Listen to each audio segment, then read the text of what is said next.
Hey, welcome one and all. I'm Dirk Hooper, and I'm joined today by Walt. Say So, hello. And by Beth. Hey, It's nice to have you guys back. This is what we call spoiler alert, and we are going to be talking about Loki episode 1 today. For those of you who don't know, now you know. So we are going to be getting into 6 episodes of Loki over the next 6 weeks. yes. And so mm-hmm. to begin this thing, what I would like very much is just to kind of hear what your overall impressions are of what we saw in this first episode. And on that first, I'll go to Beth. Loki has shown up with glorious purpose. Glorious purpose. Boy, does he start right off the bat. There's a lot to unpack with this episode as far There as is. backstory. You get a lot of backstory. Yes. And Detail on the TVA and, yes. detail on a lot of stuff. Absolutely. This is kind of this is almost like an episode 0. I had to remind both my husband and my daughter when we watched this last night that this is 2012 Loki. You have to remember when you watch this. I mean, they set it up for you, but you have to remember this is 2012 Loki, as he refers to himself in the episode. That the Mischief is scammed. Okay, this isn't Loki that's had any sort of redemption. Okay, so yes, like I said, he shows up with glorious purpose and winds up getting his butt knocked right back down. Yes, he does. He might have bitten off more than he can chew here. I'm pretty sure he did.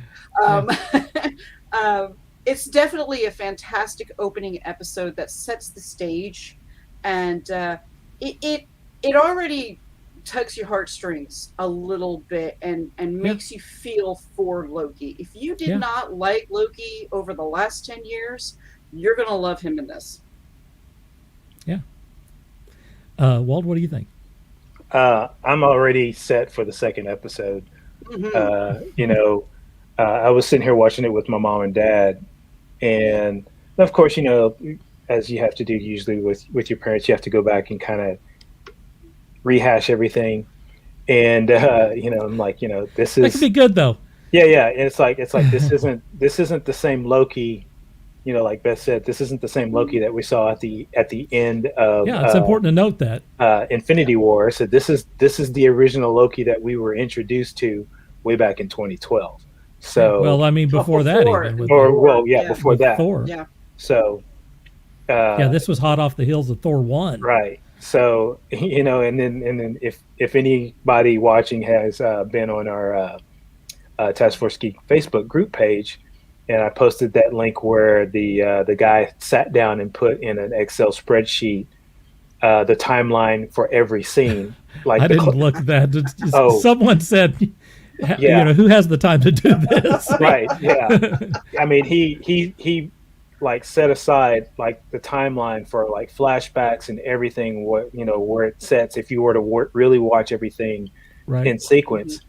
And what's kind of crazy cool about this is now that guy's got to go back and somehow wedge in this time variance into that spreadsheet. Yeah, this is going to be messy. So it's going to be very messy. I think it's going to wind up being a whole nother sheet.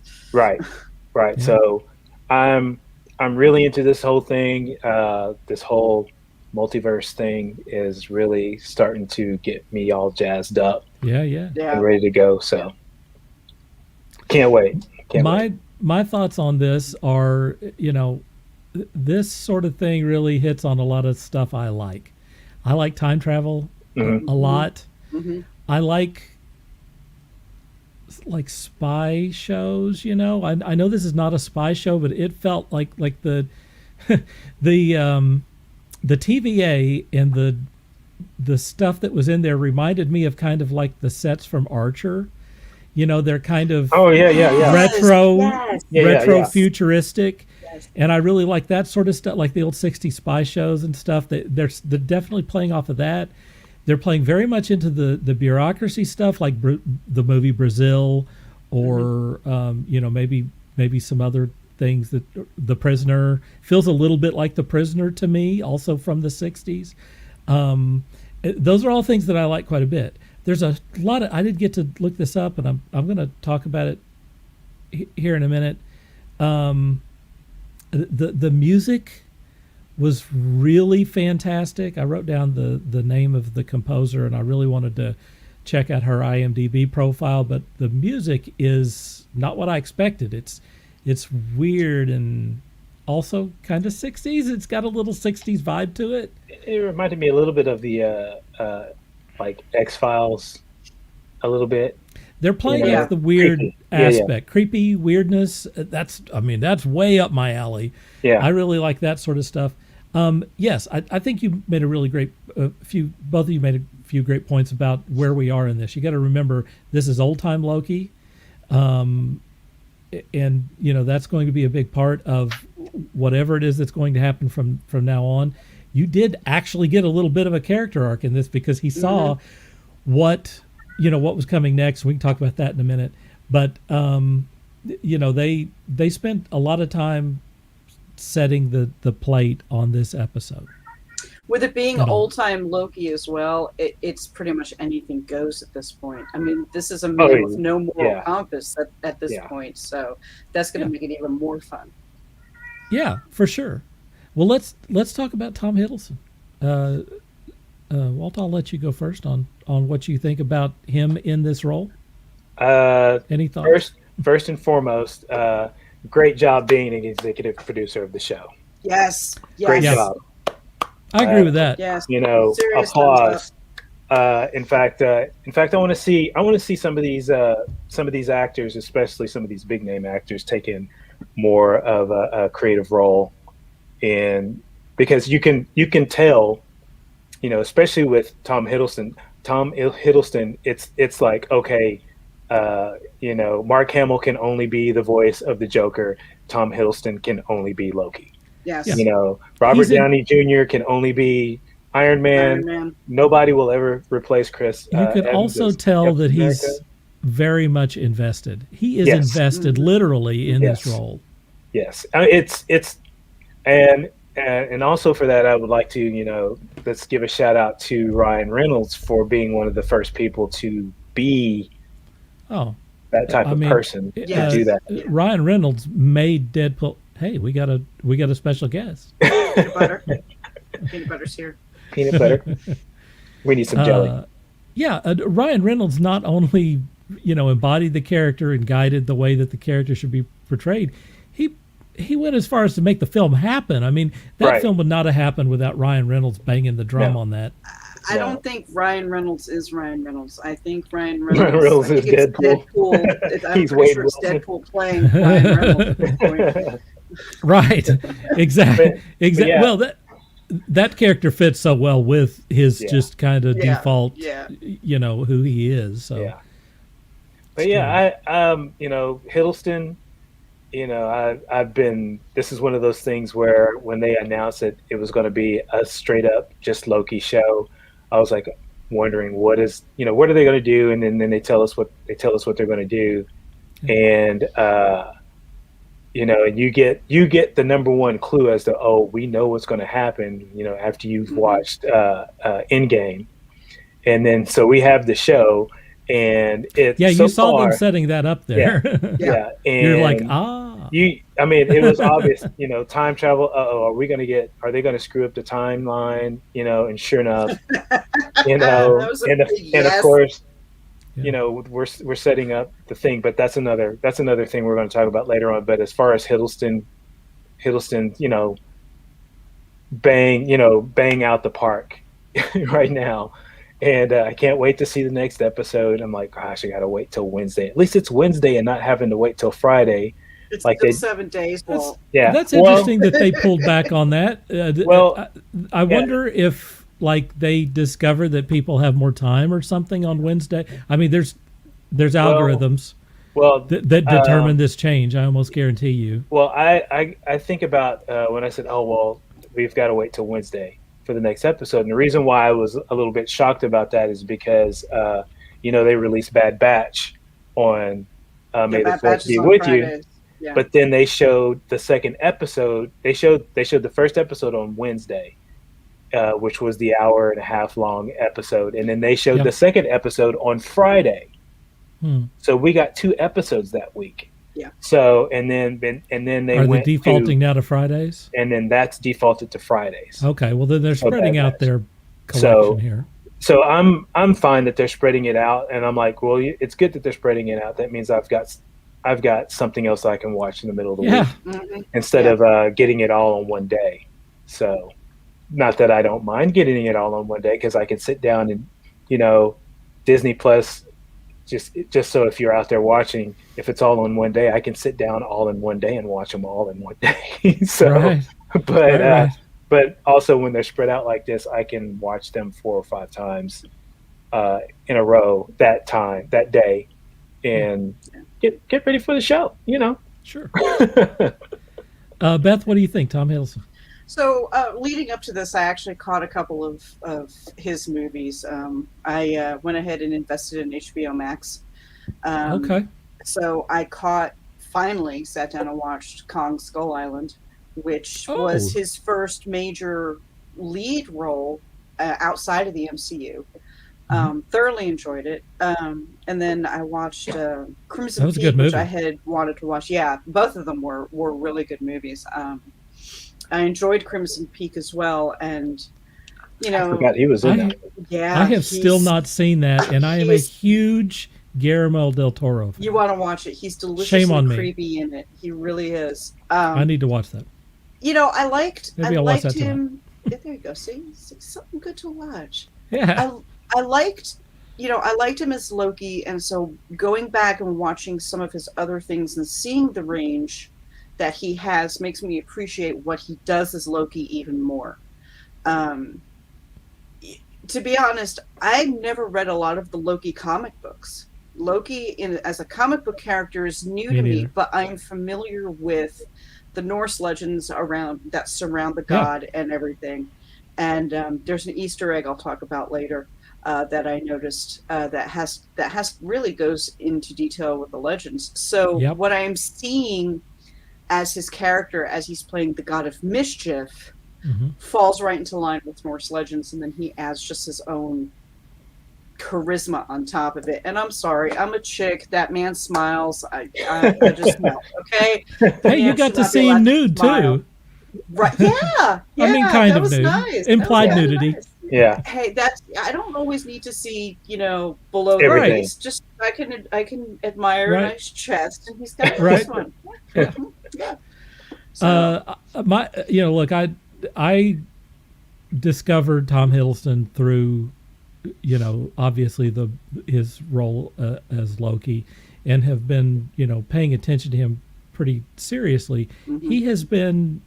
What was the name of the television, the limited series, where it was like a spy thing? I want to call it The Night Watchman. That's not correct. Night Manager. Night Manager. Have you seen him in that? I haven't seen it. It's on my list to watch. Yeah. He was excellent. Very much understated. Not like a. I'm going to use the word understated on our next subject, by the way, too. But he pulled himself back. He's still charismatic, but I feel like that limited series was very much his audition tape for the role of James Bond. He is my pick for the next James Bond. He's my pick for the next James Bond. I think that he would be unanimous on that. Okay, I think he would be excellent in that role. And I know that I know others that feel the same way. I am a big fan of his. I think that he has a lot of range in this thing. I mean, during the scenes where he sees what his future is, where his actions lead to the death of his mom, and then the moments with his brother Thor, where he gets a little he gets misty because his brother says that he's a good guy and that he likes him and all that sort of stuff, and then finally he sees his end. He sees the end of his life. In some ways, we got a character arc already with this character. Right. Yeah. He saw what his actions brought, and he got some of the indoctrination or whatever, the character change, through watching how he evolved. So he's still a different character.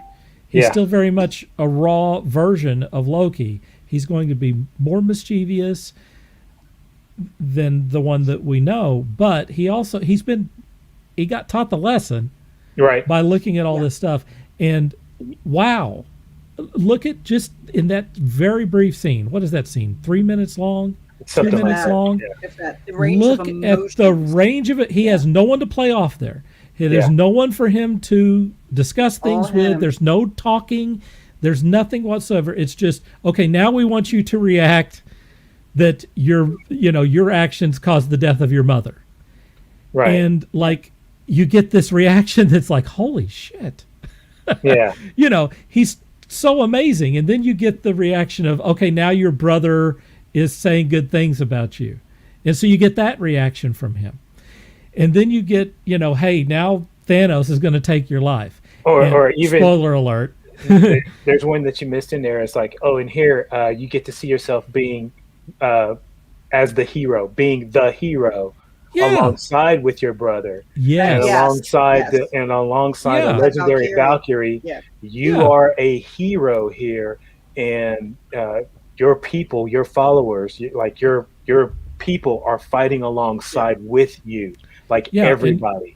And you'll notice my point is about the range of acting that he gives us in a very brief moment, and with all it is the director saying, okay, now we're gonna play this scene and you're gonna have to react to it, and that's not easy.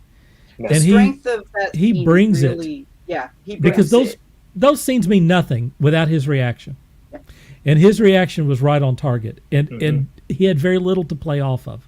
It's very much like, as an actor, you got to come up with the stuff out of your top of your head and give it to us. So anyway, I was impressed with that sort of thing. It's a defining scene in the episode, and he defines it perfectly. He does. And that's the strength of that character of Tom Hiddleston. It's the moment where he makes the decision that he's going to go along with the TVA. Right, exactly. Yep. That's what I was going to get to. It's very clear after that, because Owen Wilson's character talks to him, that he's had that transformative moment, because then he opens up about stuff and is really honest. He's been lying about everything. There's not been anything that's come out of his mouth that hadn't been a joke or a lie. Yeah. And then all of a sudden he's like maybe open to not being such a, not an asshole. putting aside his need to maybe ruling people is not what he needs. Maybe that's not, that obviously leads to a lot of pain. Mm-hmm. So, he kind of fesses up about that. So the way he says glorious purpose at that point, it's with such sarcasm. Yeah. Yes. It was beautiful. Yeah. Or I would like to use the word loathing. Yes. Yeah. Yeah, that's a better word, definitely. Yeah. Well, the one guy that he does get to play off of quite a bit in this episode is Owen Wilson. Now, I don't know about you two. I know that some of my friends are very vocal about not liking Owen Wilson for whatever reason. They're not Owen Wilson fans. I am an Owen Wilson fan. I do like him. I like his movies. I like his, I like his very easygoing nature and stuff. I think that he really came across in this episode. I think that real kind of California style, laissez-faire attitude played really well with this character, where if you had given this character to someone else, the way that he would have been a lot less sympathetic. I mean, you really felt the sympathy that Owen Wilson, his character, I think his name is Mobius. Yes. I feel like that sympathy that he continued to push towards Loki also contributed to the change there, where he would be the type of character that would be willing to play the game, to go along with the TVA and do this thing instead of just try to, screw things up all the time. Right. Anyway, I also thought, again, I'm going to use the word understated.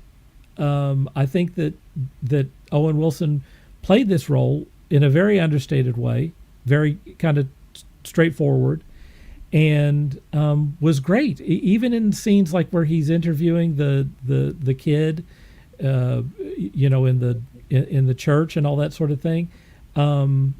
I thought that was really good. So I think that maybe we're seeing a side of Owen Wilson here that we haven't seen before.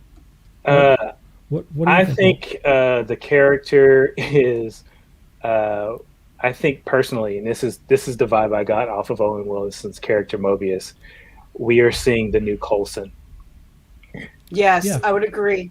Because he says, I've been following you, I've been following your whole career. And that's the same thing Coulson did with Sure. Captain America. Yeah. Sure. And, and then he tells him that he's somewhat of a fan.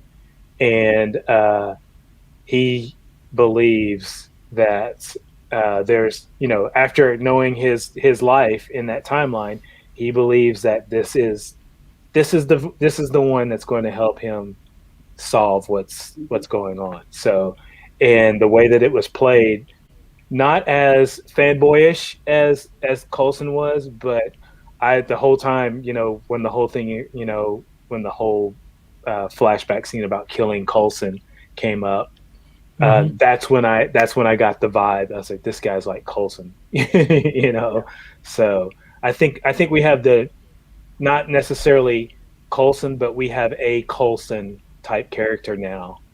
I think is going to be our guide through this next phase of Marvel. This is a bit of an aside. I kind of thought that they were going to go down the path of showing him killing Coulson and then him kind of gloating about it or whatever, and then showing him alive again to the point of saying, like, you don't know everything. Right. There's more to heaven and earth than's dreamt of in your philosophy. Right. But is Coulson alive at that point? That's right. Well, I was going to go there. Nobody knows Coulson is alive yet at that point. Right. Here's that was kind of where I was going with that thing.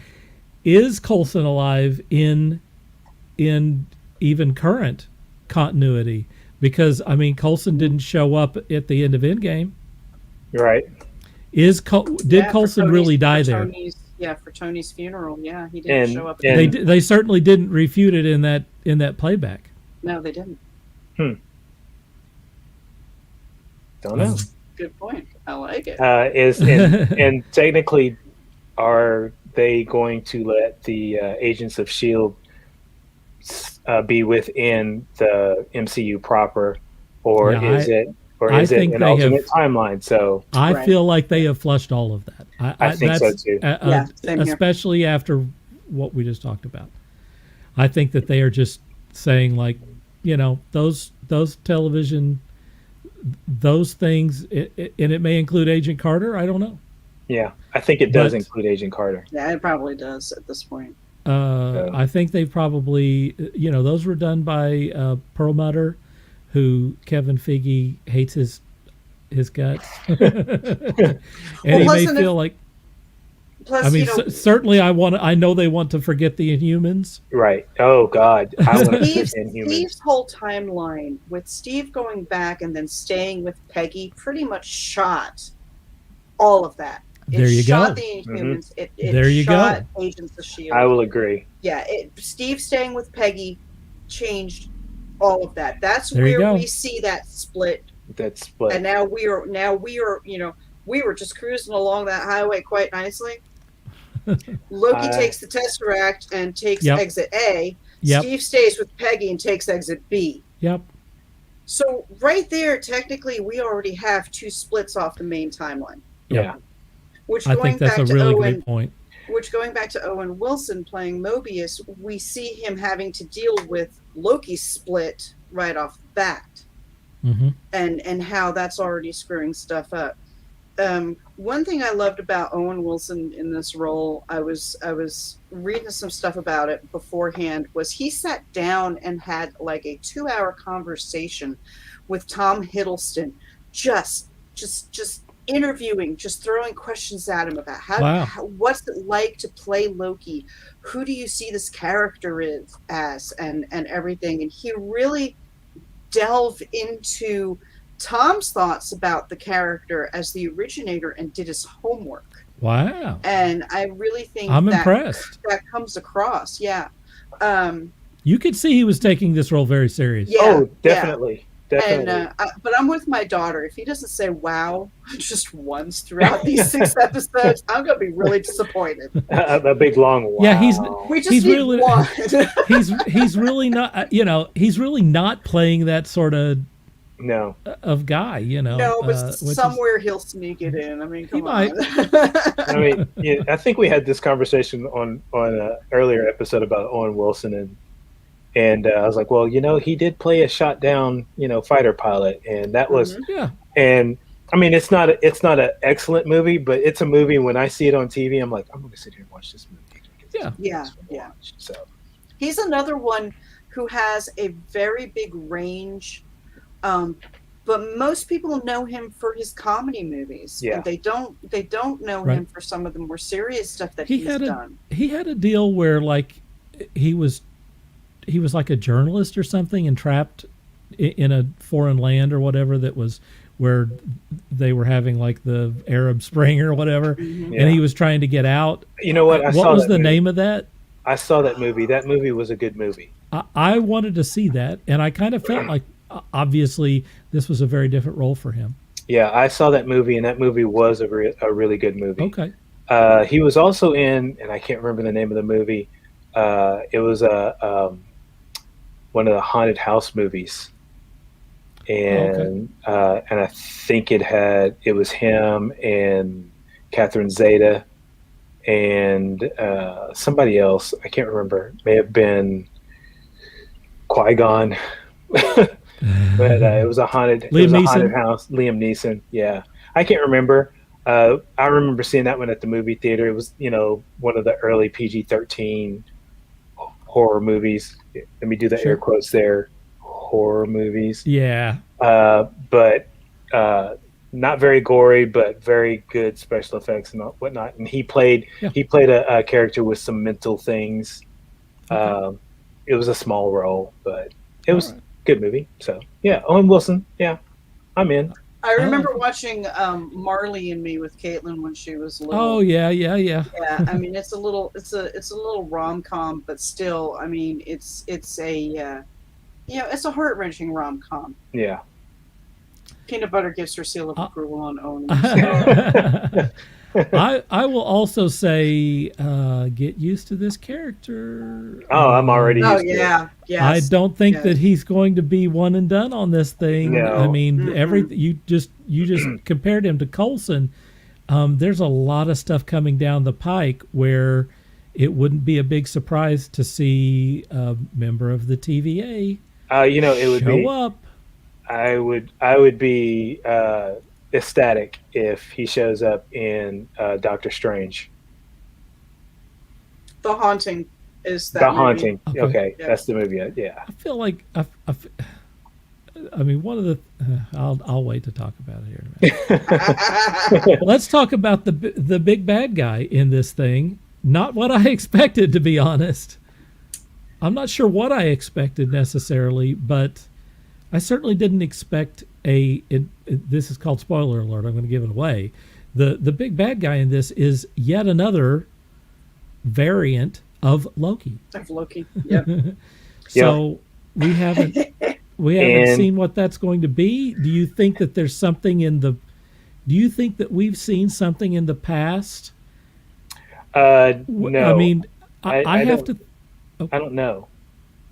Do you remember how was he dispatched in the second Thor film? He disappeared, did he not? He disappears. You don't know what happens to Loki in the second Thor film. As a matter of fact, if you remember, Thor Ragnarok, Thor shows up on that planet, and lo and behold, who does he find there? His own brother. Right. Mm-hmm. Who's pretending like he's Odin. Yeah. And we don't know anything that happened in between there. Nope. No. And no one ever, and it's not like, hey brother, what have you been doing? Yeah. You know, Exactly. we never got the story. It was just like, here he is. Apparently, he was bouncing around, causing havoc throughout the entire timeline all this time. Right. Excuse me. And pretending to be D.B. Cooper. How curious. That scene right there was... What a curious scene. Fun. Rolled. I laughed. Yeah. I was just like, you got to be kidding me. I love that. When we were seeing the teasers for this, my initial thought was that, you know, and I said that it was going to be basically be Doctor Who. He's going to pop into these different scenarios. You know, I thought it was going to be kind of more episodic, and he would, you know, pop into these different scenarios. And one of the scenarios was going to be him taking the place of D.B. Cooper for some reason. Apparently he just was D.B. Cooper because he lost a bet with Thor, right? And somebody else. So that was just some silly thing that they did, you know. So which also opens up the series. I don't know what the series is going to be, you know. Me either. But that D.B. Cooper thing, God of Mischief, and that was a very mischievous little thing. So that was perfect. Yep, so that was very in line with the God of Mischief. It was, for sure.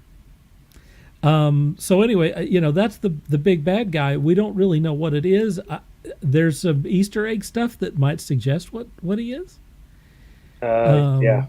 So we'll get to that in just a minute. I just was surprised that the big bad guy wasn't some other, you know, crazy Marvel character that they were trying to introduce. And it doesn't mean that there won't be other people that show up that are antagonists, but it seems like the big bad guy is going to be also Loki. Right. They gave us the hints in the episode, and I don't know if it was just because I was so, you know, about watching it that I didn't catch it until almost the end.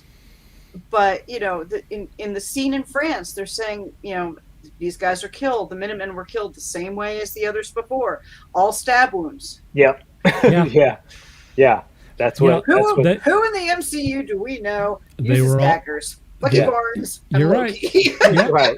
You're absolutely right. Right. And I was like, at the end of it, I was just like, oh, you doodlehead, you should have picked up on that. Yeah. Yeah. I caught on that the third viewing. That's when I caught that. That's when I caught on that. Yeah. Beth, you've seen it twice already, right? Yeah.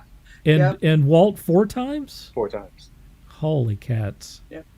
I saw it once, and I, you know, going into this while I was putting together the different things and trying to come up with the Easter eggs and stuff, you know, I wish that I'd seen it at least one more time before we did this. Hopefully I'll get a couple of watchings in before that. You know, we do have a day in between, you know, where I should be able to do that. Yesterday was crazy.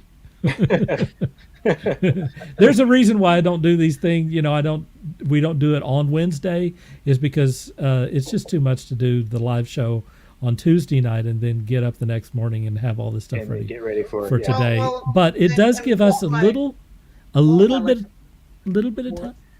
Walt and I like to watch it multiple times, so to get in a couple of watchings at least, and to you know, do a little research, because everyone else out there is, you know, is spoiling, is trying to figure out as much as they can on it, right. And so by being a little late on it, you know, we get the benefit of the internet's intel on these sort of things, at least initial intel.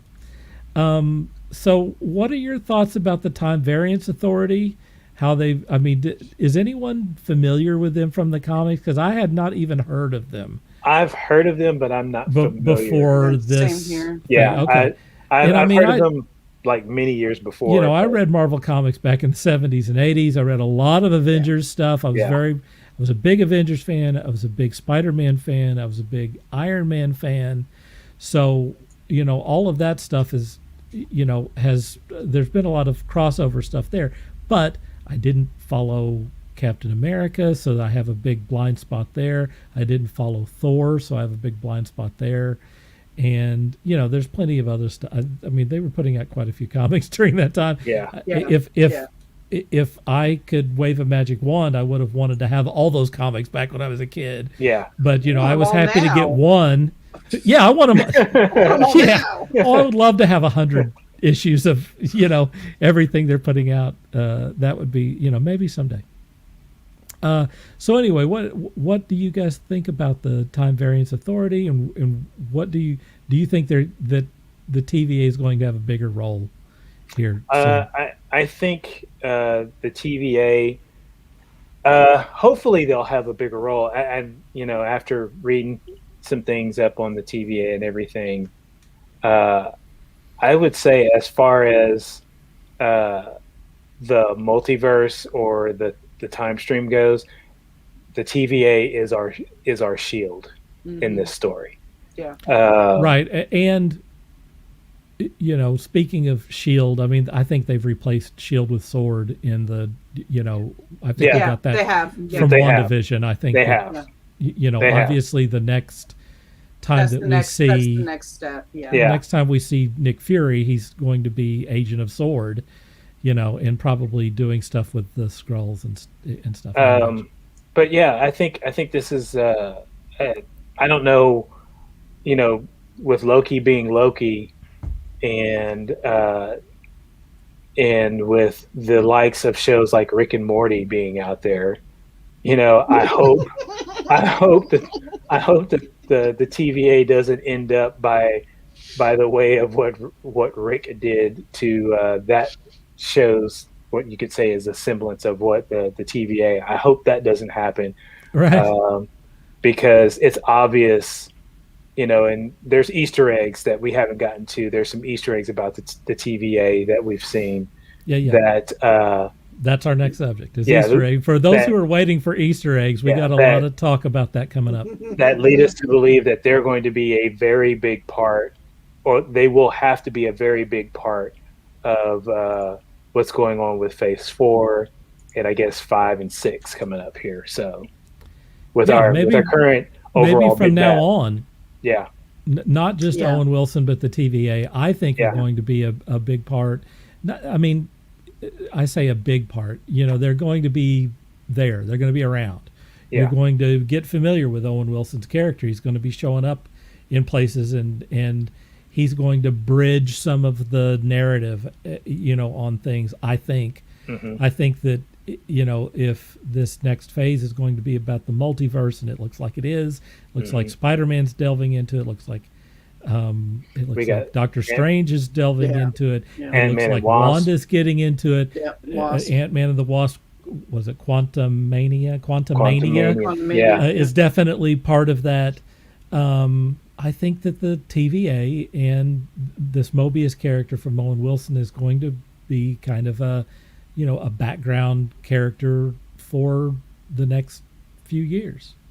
So, fun fact: the TVA was introduced in issue number 372 of Thor, Volume 1, October of 1986. Wow. So, in the scheme of things, it's actually a newer entity, so to speak.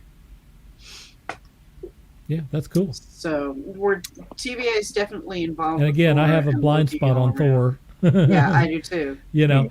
Thor and from the past, stuff from the past.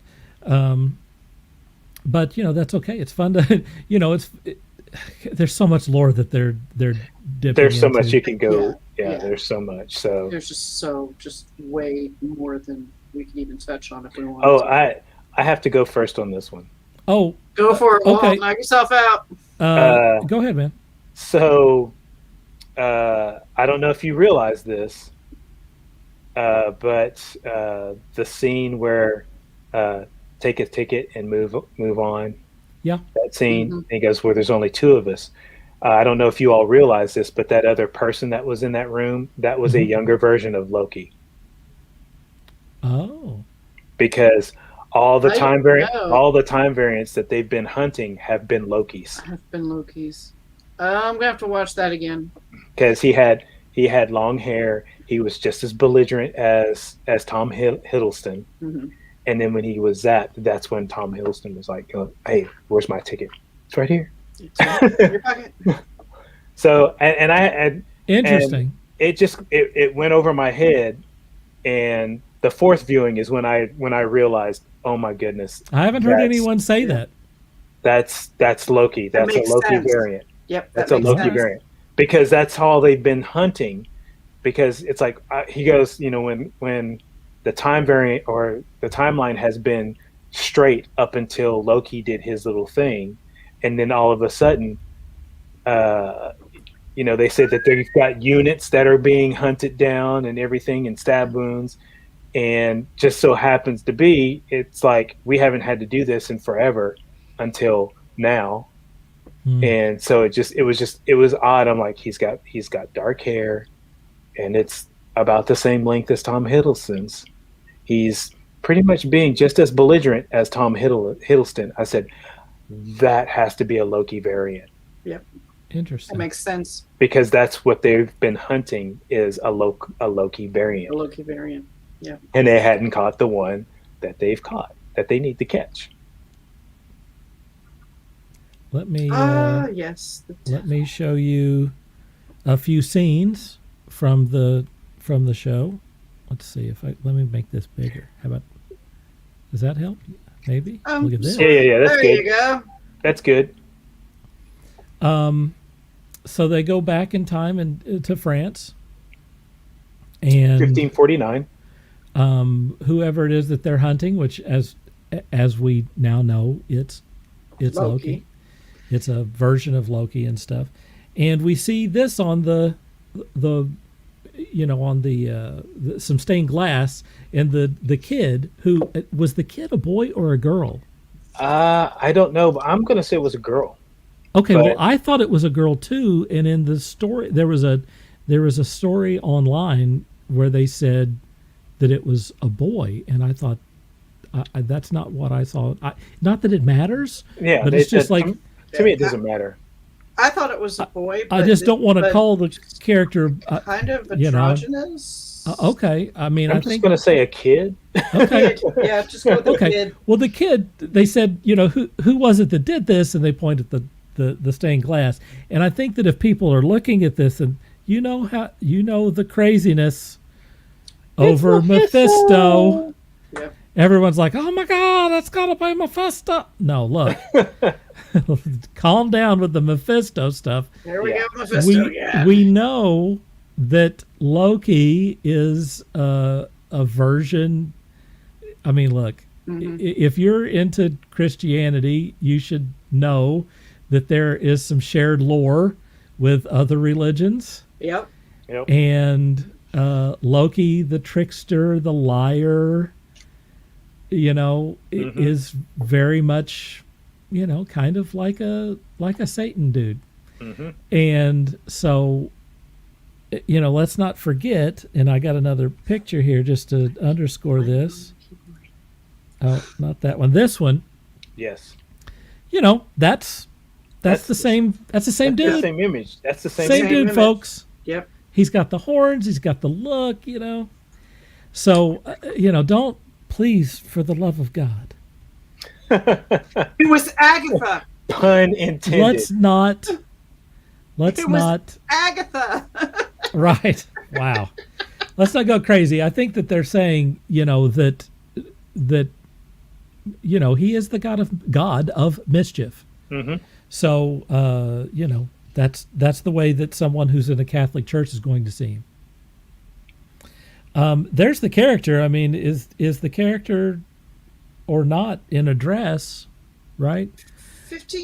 1500s, a long tunic with a belt would have gone for either boy or girl. Okay. We Granted. don't really see enough of the child's full Granted. body to really be able to tell. All right. Yeah. And again, it doesn't matter. It's just I read the thing and I'm like, wait a minute. Did I I'm see just the same like- show? The Like kiddo. I said, I'm just gonna say it's just a kid, Okay. a child.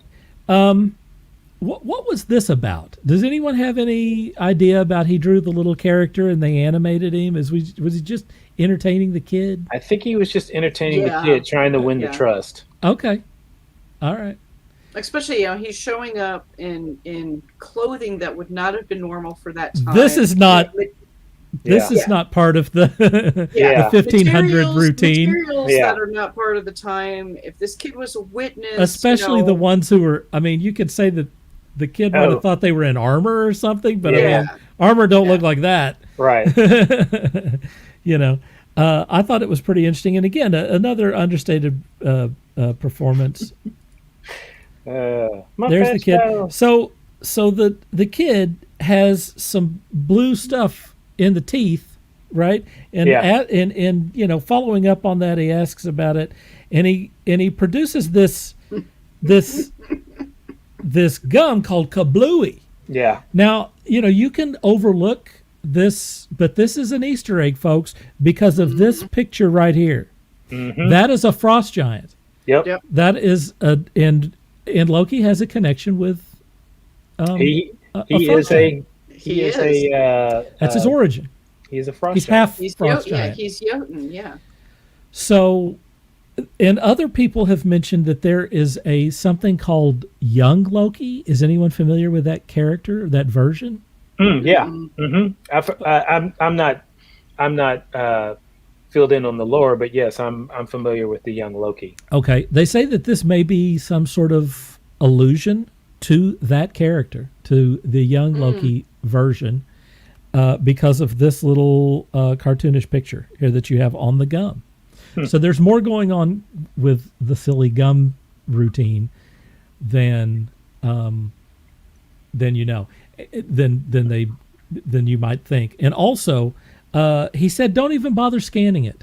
He said, Yeah. because it's not going to have. So whoever it is that they're this version of Loki that they're messing with has already figured out how to kind of foil them. He is not. They don't have his number like they do the one that they captured, the one that we know. Yeah. He's obviously very clever and stuff, and he's kind of fooling with them there with this. I mean, also this pack of gum is not something that would be around in the 1500s. Right. Oh, heck no. Especially so blueberry. blueberry. Blueberry. So let's get to it. Let's get to it, folks. There's a little thing where, what is it, Miss Minutes or whatever, Yeah. is doing a routine where they, Tara not Strong, only, by the way. Tara Strong, by the way. And what she's else great. what else has she done, Walt? She is Bubbles from the Powerpuff Girls. She is I do believe she's the original Harley Quinn, and Wow. she is That's quite a resume. Raven from Teen Titans. Oh, Yep. okay. Wow. Okay. Wow. She's done her list of voices. Kind of like to is- get her autograph. I do have her autograph. Do you? Did you yeah. meet her? Yes. She was also in. Where was she? She was at a convention in Dallas. Cool. In fact, she's there quite often. So keep checking that guest list, see if she's going to be on the voice actors list. Okay. By the way. Cool.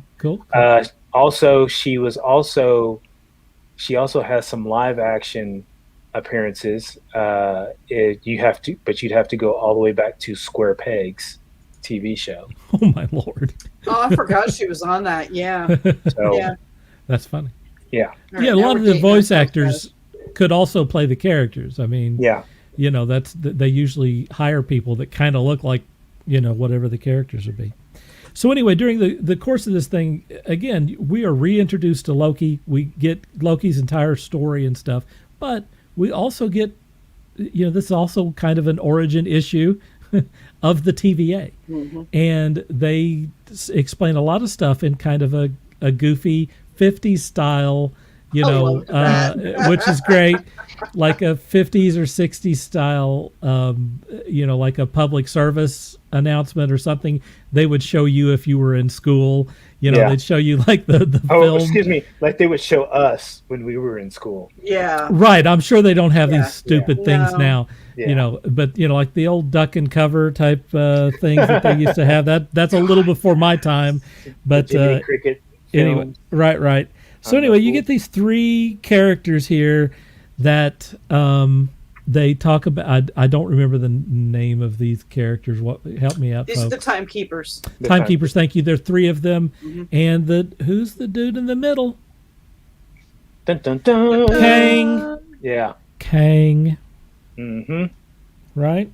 Yep. If you don't know who Kang is, we're going to talk about him in a minute. And then you have this right here. A little bit better. Oh, a little bit better picture of the guy. Dun, dun, dun. This is Kang from comics. Mm-hmm. This is Kang from that deal. And I will also add that this particular Kang has the resemblance of someone that we know. And I will talk about that in a minute. Yeah. Mhm. And then in the courtroom scene, you see the timekeepers here again. Yeah, you get them in the bonus room. And who's in the middle? Kang. Kang. Kang. Dun, dun. Kang, Kang, Kang. Dun, dun, dun. That was great. They're leaning heavily on Kang. I don't know. Look, when was Kang cast? Because they were very open about it. They're like, we cast someone, and he's going to be Kang. It was last year. Yeah, sometime last year. It's this guy right here. His name is. Let's see if I can get it off. I don't have it down. I have it somewhere. Do you guys know his name? It's all right if you don't. It's all I right. did know it, and I just went blank. That's all right. I'll get it. Hang on. One moment, please. But he was in Lovecraft Country. Jonathan Majors Jonathan Majors, yeah. is was- the name of. He of was him. he was the And, main character in Lovecraft Country. Okay. Yeah. Cool. And- Look at this face. Look at this face right here, and then go back and look at this face. That's him. Same dude. Yep. Same dude. They did. That's him, dude. I mean, there's no doubt about it. There's no question. So, Kang is coming. Kang is coming. And for those who don't know, Kang is a guy who is very much. Obviously, we know that he's one of these timekeeper dudes.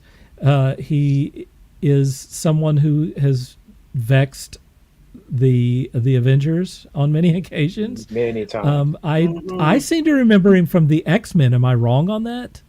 I I mean, the X-Men like to don't F know if I with don't the remember. timeline all the time. I may be messed up on that.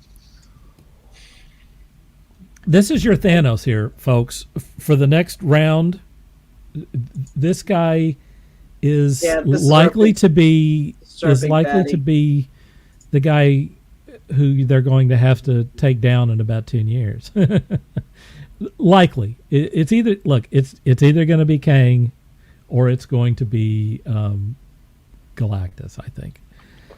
And I think Galactus right now I will be would a Fantastic Four movie, all on its own, Yeah. right. and it'll be in the vein of like Captain America: Civil War, where it's the main story will be focused around Fantastic Four, and then we'll see all the other heroes come in to aid them. That's the way I see that movie. There's a lot of rumors about I know. What's his name?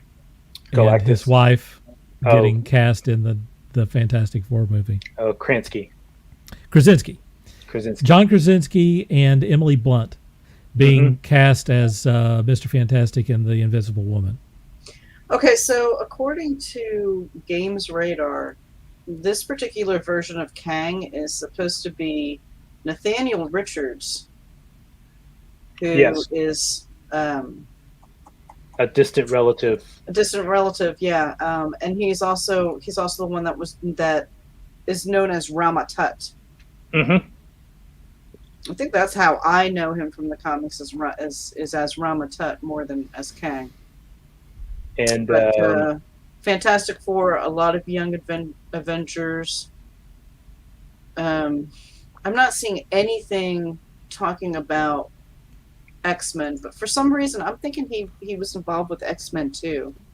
Like I do said, the know- X-Men mess with time so much it wouldn't surprise me if he was Yeah. in there. But that may be wrong. I may be conflating. Like I said, I'm not as familiar with some of these the TVA and stuff. It's interesting that was in Thor. Another thing that brings up, since this is an Easter egg and we're finally seeing, or our first glimpses or hints at Kang is that another version of Kang, I do believe, is Iron Lad from the Young Yes. Avengers. Yes. Iron Lad. So, Oh, so Kang at one point goes back to trying to convince a younger version of himself that he needs to follow in his footsteps, and he goes, "Nope." Other alter egos include Immortus and Victor Timely. Yeah. We talked about it earlier. Everything that is coming up here in the next few big movies and obviously television is it's time and multiverse related.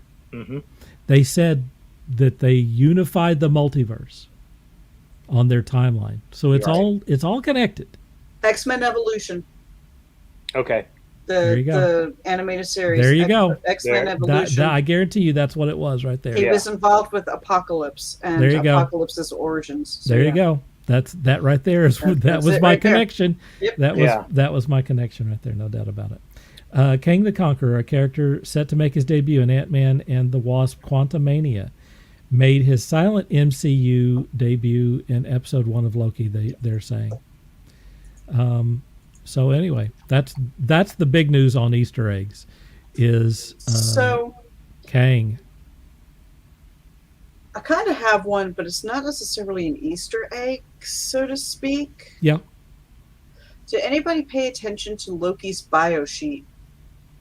Oh no, I didn't. I didn't see it. What'd you catch? I was trying to see it, and I couldn't see anything because I didn't have my glasses on at the time. So Under gender, I think it's either gender or I think it says gender. Under gender, it says fluid.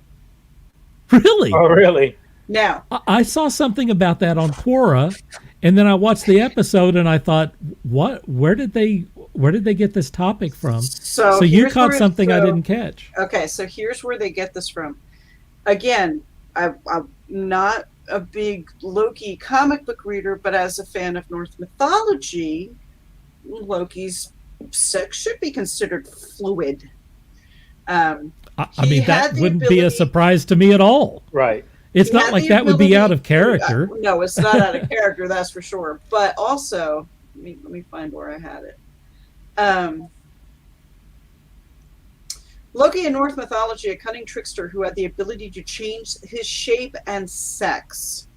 Mm-hmm. Okay. And anyone... Very interesting. So as we go through Norse mythology, Loki has a bunch of kids. One with a giant. Where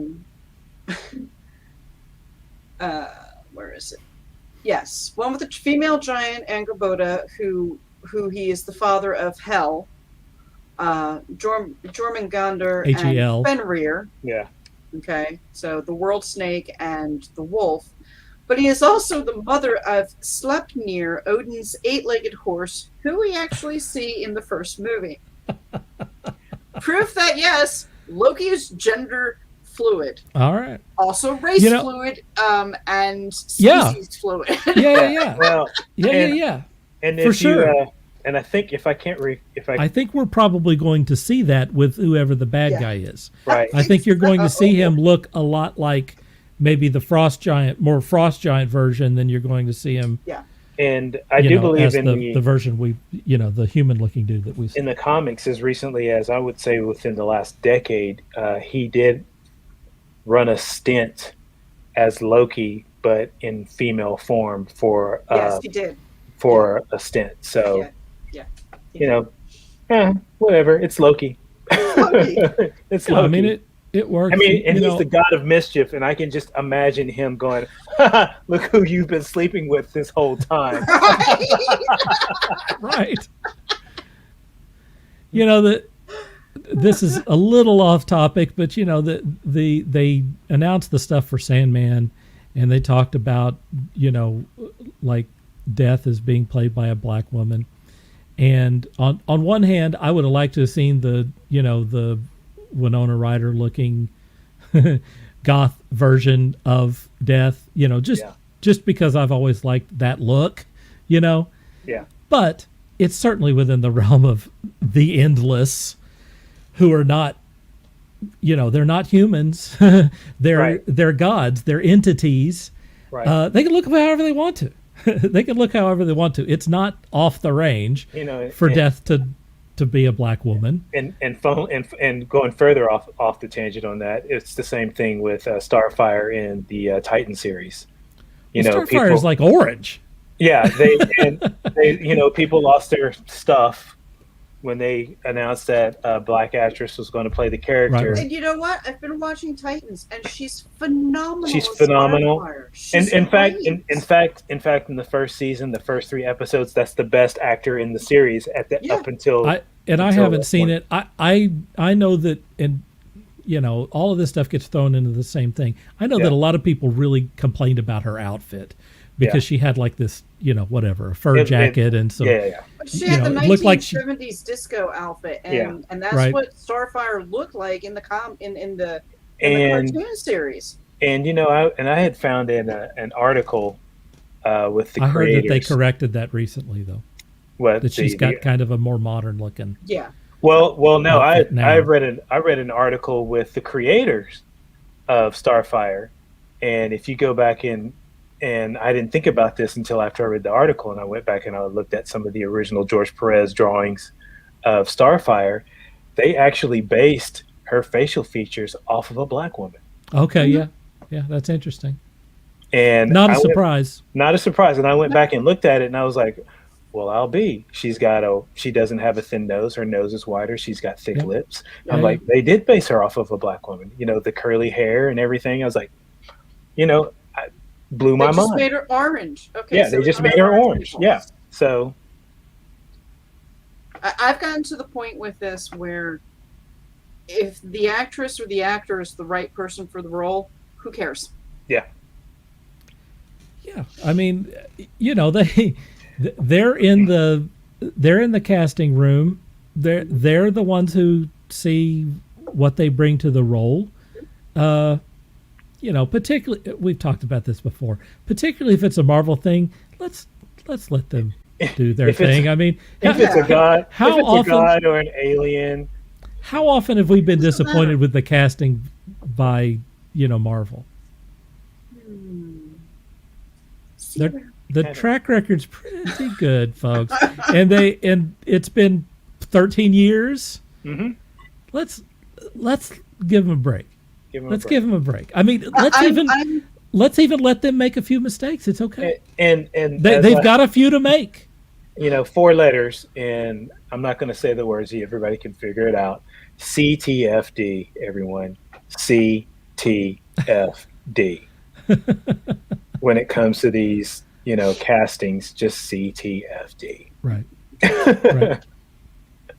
So where do you think they're going with this? We got 5 more episodes. Do you have any idea where they're headed on this thing? Any thoughts? I kind of want to see them do like what you mentioned earlier, like a prisoner kind of thing where, I think we might get some of that. Loki, they're playing the weird angle. Every once in a while, Loki, kind of goes off on his own little tangent, and Owen Wilson. I think we're going to see that. Yeah. I mean, especially since it's this old school Loki. Yeah. For me, they can't play enough. They can't lean too much into the weird angle for me, but I also know that the general public probably doesn't play so great to the general public. I mean, like, people were freaking out over WandaVision when it's like, I gotta know what's going on right now. They just couldn't grok the. We got to make a name for that character that you just did there. The television, episodes was blowing people's minds. They just couldn't, and it was driving them nuts that they didn't have the full explanation immediately. And it's like, you little turds, have have a little. Wait, patience. We're telling a story here. It's called telling a story. You don't have to have your damn hand held for everything. Let these people tell a story. It's okay if you don't know everything. That's the point. Right. # storytelling. That's the point. But anyway, I would like for them to lean more into the weirdness. I'm fine with that. I would like to see them do some, him go off the range a little bit and play like number 6 in The Prisoner, where he's kind of like, I will not be, what was the phrase? I won't ever be able to come up with it. I will not be numbered or cataloged, stamped or whatever. Yeah. I am a free man. Yeah. I am, I would like to see some of those moments from him where he is, I want to fights against the system, because he's definitely, they're a system and he's a free will, and it's, they're going to grind against you. There's going to be a lot of this. I think we've seen some of that in some of the trailer nuggets that they've given us, because the TVA agent, the black lady, I already love her. Yeah, she's great too. Yeah, because when he's trying to use his powers, she's like, it's right. like, oh, by the way, your magic doesn't work here. Yeah, no magic. No magic does not work here. All that stuff. And but there's how about them using the Infinity Stones as paperweights? Yes. You know what? I forgot. We got lots of those around here. We use those as paperweights. That's a defining moment for Loki, though, because that's when he starts realizing that I'm a nothing here. I'm a nobody. Yeah. And truly powerless. Right, and then he's sitting there, with the Tesseract, looking at it, going, "This is nothing." In the scheme of all things, all of this is nothing. Mm-hmm. Right. So, but as far as where this is going, I'd like to see a little with, like how we saw with WandaVision, how we were getting little glimpses of different eras of TV shows. With this, I got a feeling we're going to get a little bit of different types of adventures for Loki. I suspect he's not going to be staying necessarily on Earth either. Right. He's, we know he's an alien in the first place. What other havoc is his doppelganger causing that he's got to go fix? Right. And that's where I'm getting at. Like we may get something something else in the past. It might be during the actual Viking days, which would be kind of cool. We may get something in the future, which would be kind of cool. We may even get something that's even very low key, where there's no action at all. And and I just they've got 5 more episodes to tantalize me with different types of genres in this story, because you could go anywhere with it. Yeah. They end the episode in 1800s Oklahoma. I know. Which is kind of funny. I think you two appreciate that. And the other funny things about that is, recently as 5-6 years ago, New Asgard was stationed right over Oklahoma. Yes, it was. Yeah. I wish that they'd followed through on that. They made it a water. What's the word? Watershed, or they put it on the ocean. Oh yeah, instead of obviously Oklahoma's landlocked. It looked like they placed it. It looked like they placed New Asgard potentially either in Finland, Norway, or Sweden, right? Possibly Scotland, even. Right. Yeah. But in the comics, it was in Oklahoma. It was in Oklahoma for a while, which I thought, and that's when I started buying Thor again. Right. I thought this came back. Yeah, Dan actually mentioned that last night, because surprisingly enough, and this was one thing I didn't know, my husband used to read Thor comic books. And so he actually picked up on the Oklahoma reference before I did, which I thought was kind of cool. Interesting. Yeah. So I can't wait to see them here in my home state. One other thing, you guys brought up something that made me think of something. Loki, when I catch a lot of the kind of the gist of how people are thinking on Quora, because what people will do is ask questions about stuff, and you can see where the angst is over certain subjects and all that sort of thing. One of the things that I think is really funny on Quora is people's slavish devotion to power levels. They are, there are millions of questions of, Aunt May versus Kang, and Batman versus Captain America, and and people will spend hours, going, crafting a response to who is going to win, this contest between these fictional characters. And in this case, you've got a character, Loki, who is incredibly powerful. You've mentioned all of the magic that he can do, and all of the, the ways that he's very clever, and the tricks that he can do, and that sort of thing. He's in this place now where all of his magic and stuff, magic doesn't work there. And what it does is it underscores something for all of those people that want to know about power levels and all this sort of stuff. They're telling a story, folks. Right. Yeah. And whatever it is that your power level is, it can instantly be nullified if they're telling a story and they want to challenge that character in one regard or another. Yep. Superman this is a with way. kryptonite. Superman with kryptonite, or taking him away from the yellow sun, Yep. or magic. Superman is highly ineffectual against magic, something that they really haven't explored in the movies. But it's why Mxyzptlk is a big problem for Superman, because he can't deal with magic. What's he going to do against magic? It's very easy to nullify these characters and to challenge them in new ways just by changing their settings and stuff. And the TVA is still going to have other things that are going to be bigger than them. You know what I'm saying? There's always a way to nullify whoever it is that you think is super powerful or whatever. In the comic book world, there is no uber alles. There is nothing that's over everything. There is a character which they call, I can't remember, the one above all or whatever they call it. Yeah. But my point is that, 2 lines of a script can nullify that dude. So, just know that, in comics, that all of this debate over who is more powerful than the other, or who would win, outright in this sort of thing, it all means nothing. If they want Batman to defeat Darkseid, that's what's going to happen, despite the fact that he's just a normal dude.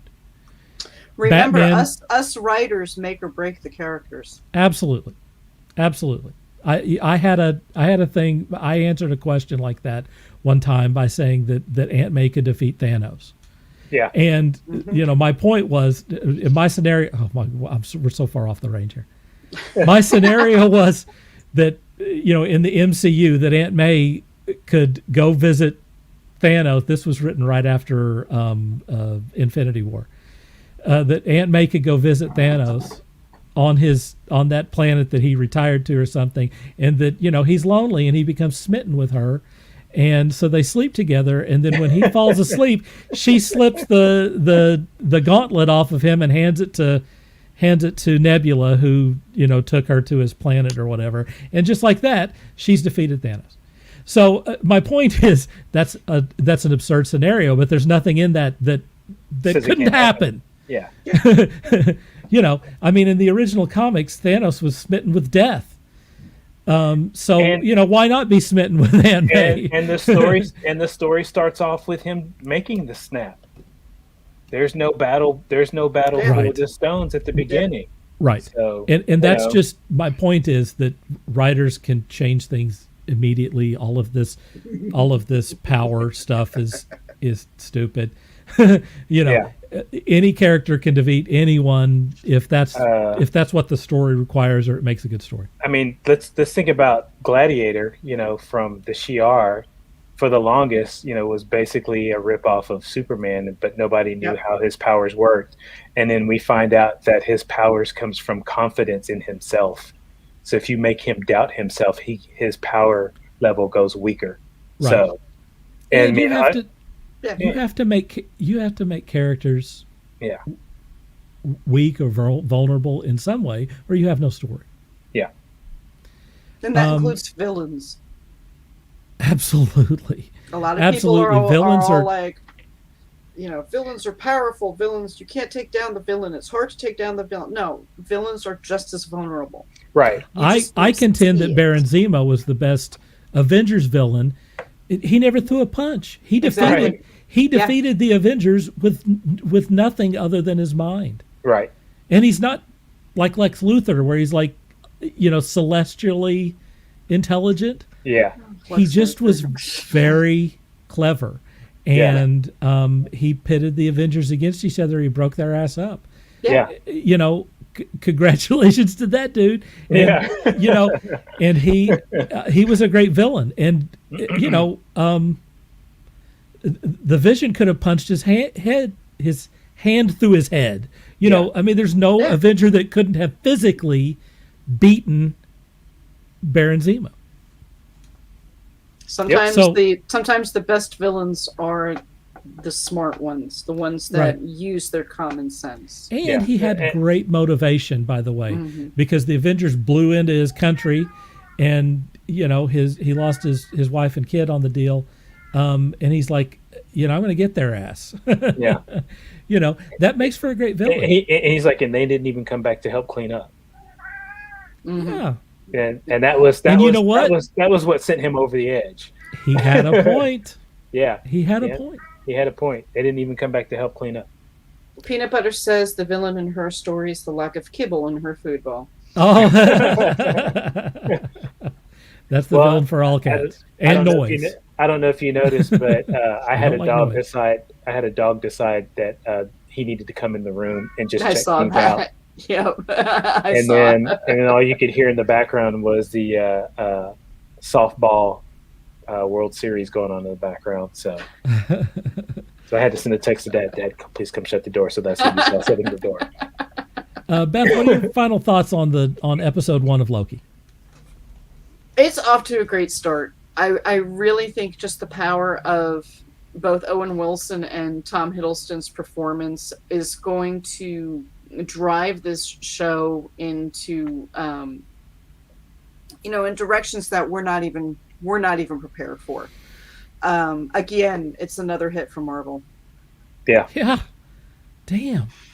Going back to Easter eggs, there was kind of a slight mention of Scarlet Witch with the whole Nexus thing, Nexus events. Yes. Oh, yes. I meant to actually mention that at the time. Yeah. So one of the ads in WandaVision was about Nexus. Yep. Mm-hmm. So, and that was never explained in that series, and that actually goes to my point on my final thoughts. Mm-hmm. Is that very Easter egg? This is finally what we were waiting for with the television series. This is 100% rolled into and part of the MCU. We are really seeing that now. We are not just seeing it as a a lone entity. So you have WandaVision and it's on its own. It's setting up other stuff. They hinted in that with the Nexus deal. They're hinting at Loki. Right. That's very interesting to me. Yeah. Stuff that was set up in Falcon and the Winter Soldier will reverberate, within that and in the greater Marvel universe. We're getting more in-depth and on these characters. Right. And where they were minor characters in the movies, we're getting 6 hours of these characters. And these are, speaking of Nexus and Nexus events, I consider these TV shows the Nexus events. These are the events that connect the movies. Yes, so, I would agree. We can look at the movies. They're filling in a lot of information. Right. We can look at the movies as, how Marvel has their summer crossover event. So the movies are crossover events, and the TV series are our monthlies. Yeah. Yeah. So, but we get them every week. So once again, we're getting 6 episodes. We're getting amazing special effects. I mean, think about And Oh. I was wondering about the sets, whether they were doing right. I was wondering if they were doing these sets in the The Mandalorian. in the Mandalorian holodeck. Hey, you know what? Because would be awesome if they are. these sets were right. awesome, but it also could easily have been just in that holodeck or something like that. Well, we did we did see the Georgia logo at the end of that, so Yes. That Yes, was for my sure. other. That was my other favorite thing, Walt. yeah. What's Oh, that? the- you're experiencing When this when at he kept 116. sending Right, the guard, right. when he kept sending the guard, Yeah. Right. because he's like a petulant little child. Oh, yeah. Yeah. That was great. Yeah. So yeah, that special effect moment, me, my mom, and my dad, we were on the floor. Yeah. Because That's great. for one thing, mom likes empowered women, and then of course, it's a black woman, so she's really all into that part. Yeah. Right. Right. So, and then just I'm sure she's not alone on that. oh yeah. So Oh, she's not. so that one, going to the special effects, I can't wait to see what they're going to wow us with as Judge was a special black effects woman. wise. Yeah. Yes. Yeah, the judge was too. I Uh, love what he says to her. I I love love looking up at I love looking up. Yes. you. It feels. Didn't he say it feels appropriate or something like Feels that? appropriate. Yeah. It was pretty. He was that sucking pretty up to funny. her. It's pretty funny. Yeah, Now it was pretty funny. that was a little bit more of the Owen Wilson that we Oh, the Yeah. Owen Wilson we're looking for. Yeah. Yeah. Actually, a lot of that conversation between him and Loki, it's like, I'm actually a fan. I was like, oh, Yeah. Yeah. this is gonna be fun. As far as buddy cop, I think you might get your actual. This is going to be like a 48 hours kind of You thing. think? Yes. With I Loki think it's as more, Nick Nolte character. where you have Falcon and Winter Soldier is more like a Starsky and Hutch kind of thing, or Lethal Weapon. You got two people of this, on the same side, but with two different. Yeah. I see Falcon and Winter Soldier more as a lethal weapon. Right. I can see And- this one being more the Starsky and Hutch. And this one, no, this one's more the 48 hours because Loki is the prisoner that's Right. is the inmate. That's true. Oh, that's true, And yeah. and he's Eddie Murphy. Loki is Eddie Murphy, Yeah. and Owen Wilson is Nick Nolte. Nick Nolte. Nick Nolte. Nick Nolte. So I just want to point out how blessed we are to be getting, something on this level. These episodes are really well produced. Once again, I mean, and the thing that I think is really interesting is, the quality that we're getting on this stuff. Mhm. I mean, it's stunning. Yeah. They could, like if you compare it against like the Netflix series, and I don't want to talk those down because I really enjoyed those, but those were street level episodes, and once you fit the bill for their outfits, their costumes and stuff, it's pretty much like filming like Chicago Med or whatever. I mean, you could just pick actual locations and go film there, and you have fight scenes which are very much what you would see on regular television. It's not very expensive to do that sort of stuff. This first episode had multiple locations.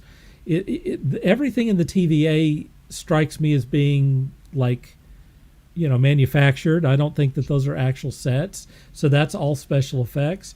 There's nothing in there that felt like they cut corners or anything, and some of it looked lavish. I mean, like when they looked through that window at like the city there and all the stuff that was happening, that was amazing. Yeah, I love that shit. 8.5 minutes of credits, and if you actually sit and watch the credits, a lot of it is the background production and the CGI and the graphic stuff that they're doing on these. That's and expensive. we're talking movie level production. Oh yeah. We are getting 6-hour movies. Yeah. That was another thing I wanted to mention, that particular scene which you're talking about when Loki looks out into the city, I got the vibe I got from that was the special edition Star Wars, the Cloud City scenes. Yes. How they changed those. And then when they panned out the windows to see all that stuff, didn't that remind you of the old 50s This Is the Future paintings and drawings? Yeah. And kind of like the old style Buck Rogers. Yes. Yeah. Sure. And I got that total feeling that I'm looking at something from the 50s here. Yeah, like World of the Future. Yeah. The World of the stuff. Future. Yeah. And TVA, the whole TVA scenario and setup and everything gives you that 1950s. Is very retro future. It's retro future, and I dug that. That was really. I did too. I really enjoyed cool. it. I love that stuff to death. Before we got on here today, we talked, and by the way, we're going to talk about the next couple of things and wrap things up. We'll be doing this again next week, about the same bat time, same bat channel. If you enjoyed our discussion on this, you caught it live, or you watched it afterward, then check us out. We'll do this for the next 6 weeks.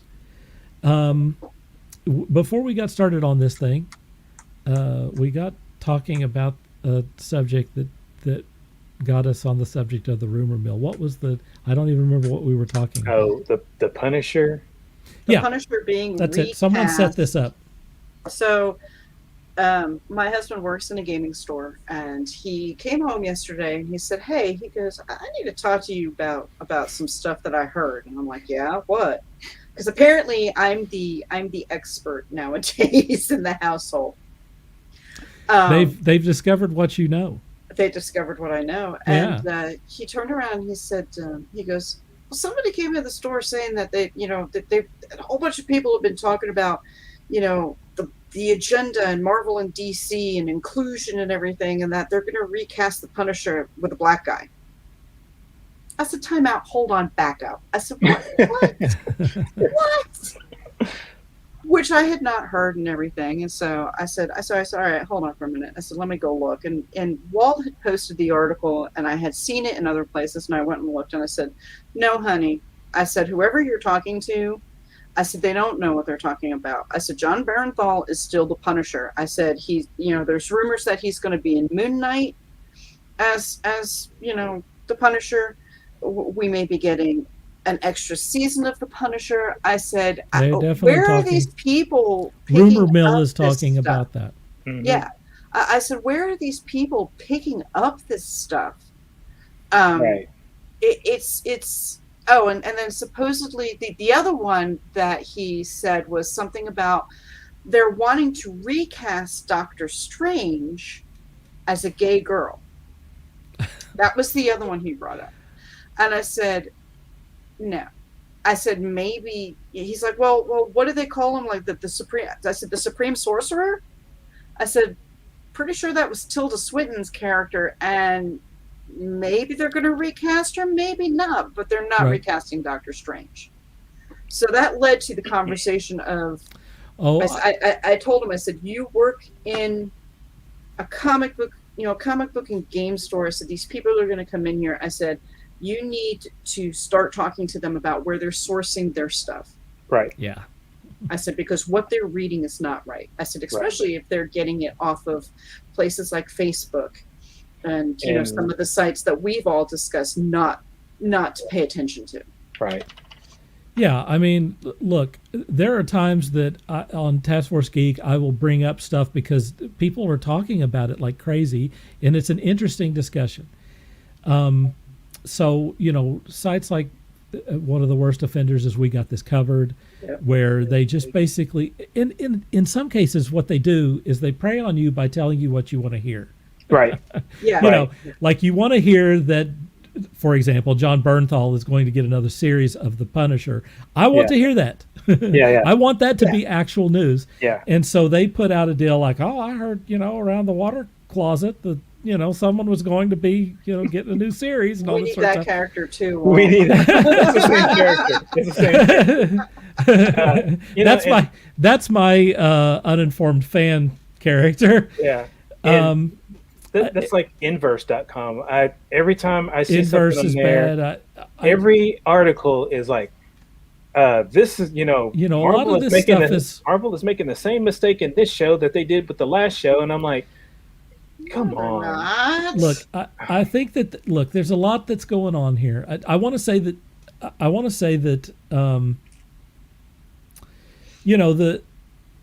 you have to look at your sources on these things first off. Yeah. Sometimes I enjoy talking about these things, but I'm always very clear about the fact that like their source is shit. I mean, their source is like, right. you got to believe us because this source is really good, and yet they don't name the source, and it's not like someone that you've ever heard of. If their source is Kevin Feige, that's a pretty good source. Right. If their source is one of the actors, that's a pretty good source. If their source is, if the story's coming from Variety or Deadline or The Hollywood Reporter or one of the major networks like NBC, CBS, ABC. It's a reliable source. There's a source there that means something. It may not be official, but there's something more going on there. Right. Yeah. It's different from like an official thing where Marvel Studios announces, like they did with Kang, hey, we've hired this dude and he's going to be Kang. That's with a bullet. Yeah. That is not a rumor. That's reality. That's happening. Wait a minute. We got a comment coming in here. And one of Antonio. Hey, how you doing? Welcome from Spain. Sweet. Hey, very cool. And from LinkedIn. Nice. LinkedIn. How about that? Welcome. Cool. Very cool. So you have, first off, you need to recognize where some of these rumors come from. The second thing is I am very, very sensitive, by the way, to like social justice stuff. I am. Like when I feel like something's being crammed down my throat, it makes me upset. And so I am sensitive to that sort of thing. And I think that you have to separate, for example, the Marvel Cinematic Universe from also the DC extended universe, exactly. and from what's happening in the comics. If you want to talk about social justice and what's happening in the comics, there are some good cases to be made there that they are making some decisions not based on what makes a great story, but based on how certain writers can teach you something or can use that as a platform to talk about their politics, their identity politics. And that you can cram up your stuff. Right. That I don't need. In regard to that, I looked at there's a lot of that going on. I said, here is my thought on the whole agenda, politics or whatever in your comic books. I said, the next time somebody brings up the whole agenda comment, turn around and look at them and go, you know what? Marvel's been pushing an agenda since Captain America #1 in 1941. Yeah, I mean, look, because the cover of that magazine is Captain America decking Hitler. Right. You can't get any more government agenda than that. Right. It's there. It's been there. This is politics have new. Been part of comics. Yeah. DC, let's face it. If you own an original Batman comic book, you own a comic book with the Joker sitting on a pile of dead babies. Okay? Right. There's that was an agenda back in the day. Well, it's always been there. Green Arrow, Green Lantern was exceptionally political and agenda driven at the time. Yeah. But I would argue on those cases that the story came first. The story came and the first. agenda came second. Exactly. And I think that they're putting, like, I read an independent comic. This is not DC or Marvel. I read an independent comic the other day where they spent this is the first issue, and I'm not going to name it. This is the first issue of a thing that they offered on Kickstarter, okay?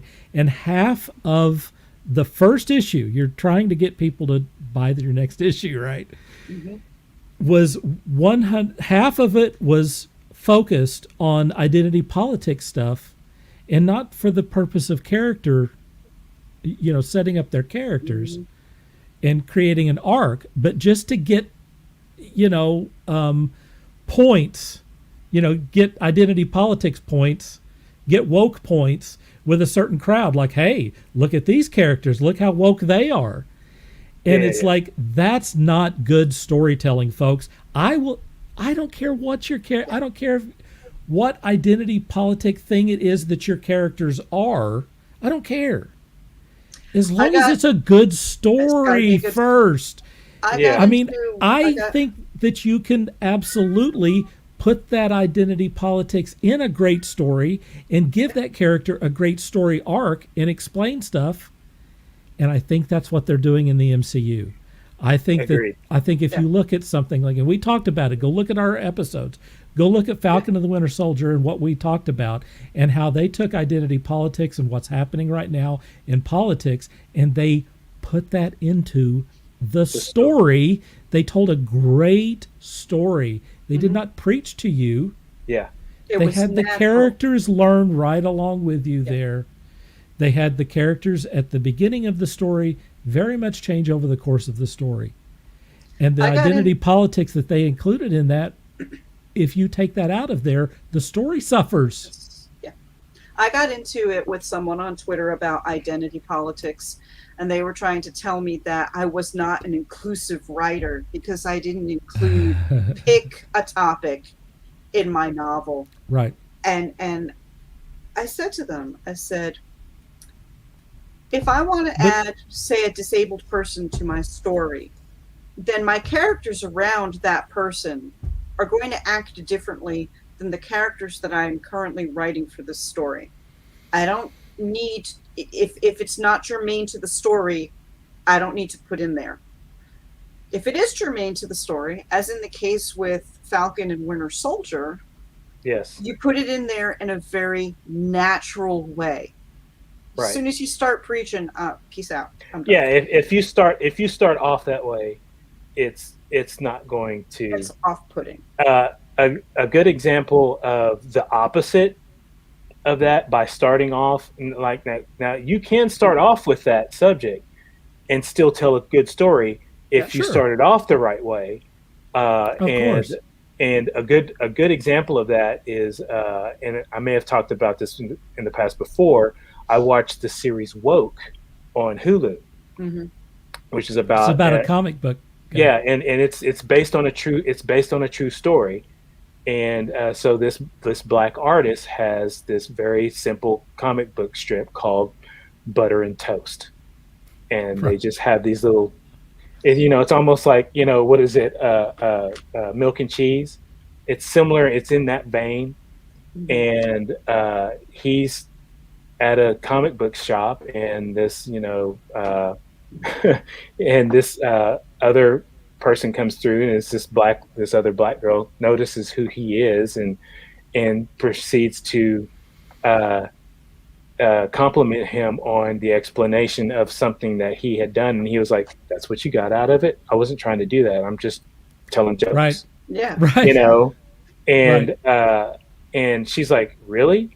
And come to find out, in hindsight, later on, he's going to be this major guest because he's selling out to this big publication, and he's going to be this guest at a show, and he's going around putting posters up that he's going to be at the show. Hey, come see me at this show or whatever. And then he gets taken down by police officers. They pull out a gun on him, tell him to stop, freeze, whatever, and they violently throw him down to the ground and going to arrest him and everything. And then he starts noticing a dynamic. Now, if you're going to do that, that was a great way of introducing the audience to the subject. Yeah. At the beginning, because this is a black guy, and personally I know people who have been like this, who was like, oh yeah, it's out there, but it's not going to happen to me. Right. Kind of attitude. Last words, famous last words. And that was actually, but he doesn't say that. He doesn't say that in the beginning. It's just, the whole thing just starts off with him. He's just minding his own business, and then it happens. And then the story evolves from there, because he goes through the whole thing about he didn't believe it happened. But that's how if you're going to, if that is going to be your agenda in a story, you don't spend a whole bunch of time going through the whole, over the years, blah blah blah, and this person is this, that, and everything. No, you get right to it. Yeah, you get right to it, get it over with, and then start deconstructing the whole. Don't do it to get woke points. Don't get it. Yeah, Don't exactly. do it. Part of the story. It's part of the story. I mean, it has to be part of the story. Let me give you another bad example of that. And I got a comment on what Beth said earlier too.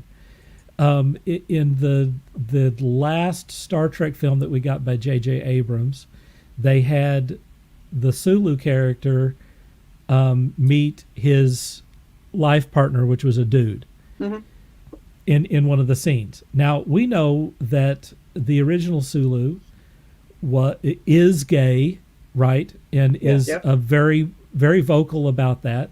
And, and so they did it kind of as a nod to him. But he took offense at it. He got mad. Because he's like, that character was not gay. Right, and exactly. Having that scene there was pointless. It besides just getting those woke points. Right. It wasn't a character that existed throughout the deal. It had nothing to do with the storyline. It was just like, oh, hey, we're going to make sure that by the way, that he's gay. Yeah. Because we want those points. Right. That's bad storytelling. If the story had been,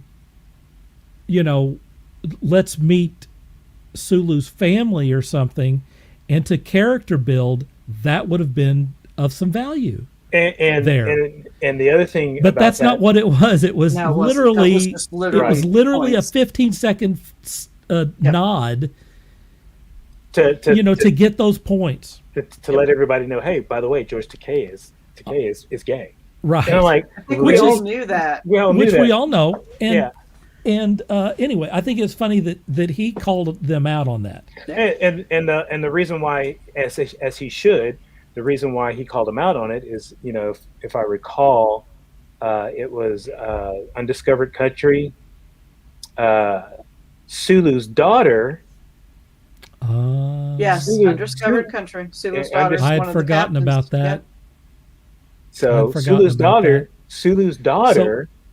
So then you're working against their canon there. Mm-hmm. But remember. I mean, there's a lot they worked against. Right. I know. The new ones were the Kelvin timeline. Yeah, I know. Yeah, which I don't mind that. Look at what they did with Discovery, though. The character of the Doctor and Stamets. Very much part of the story. Yes. Very much part of the story. Very well done. Oh, exceptionally well done. Yes. And exceptionally well done. But both of those are characters with their own motivations and their own agency and their own stories. And it wasn't just thrown in there for points. It was very much like, we're going to learn more about both characters, right, for the purpose of telling an interesting story. And the beautiful part of the way they did this, no one complained about those characters. No, and they were established. They were an established couple from episode 1 all the way through. From jump. Right. Yeah. Right. I want to say about what Beth said earlier. People are grinding on you for not putting enough identity politics in your books. I have as a writer, there are things that I like to do, and it's like identity politics, not necessarily the things that I'm interested in. I'm more interested in some of the bigger things like weird stuff. Yes, I'm much more into that. Although I will say that I try to cast, when I cast my characters in my head or whatever, I try to paint a broad and have since I was very young, because I just think that's more interesting. I think it's a hell of a lot more interesting. Oh yeah, definitely. But people who are complaining that you don't have enough identity politics, there will be another group of people that if you put identity politics in there would say that you were culturally appropriating. Exactly. Right. Exactly. And that you had no right to speak for this particular group without having a sensitivity editor or sensitivity training or whatever. Yeah. And it's like there is no way to win this deal. There's not. There is Let not. people tell their stories. If you have a story that you want to tell that has these different characters or something in it, that's great. That is wonderful. We have been blessed lately with other stories that we haven't had in the past. Yep. Like people are rushing stuff out that are written by, directed by, that star people who we've never seen before. We've never seen these sort of stories before. That's wonderful. That's wonderful. Like who is it? Jordan Peele, says that I want to tell stories about black people because that hasn't been told. And those we've been blessed by that. Great. We've been blessed by those stories. And so let him tell those stories. If those are the stories that he has in him, let him. Exactly. You know what? Exactly. We're in a golden age where everything is available. There's so much streaming.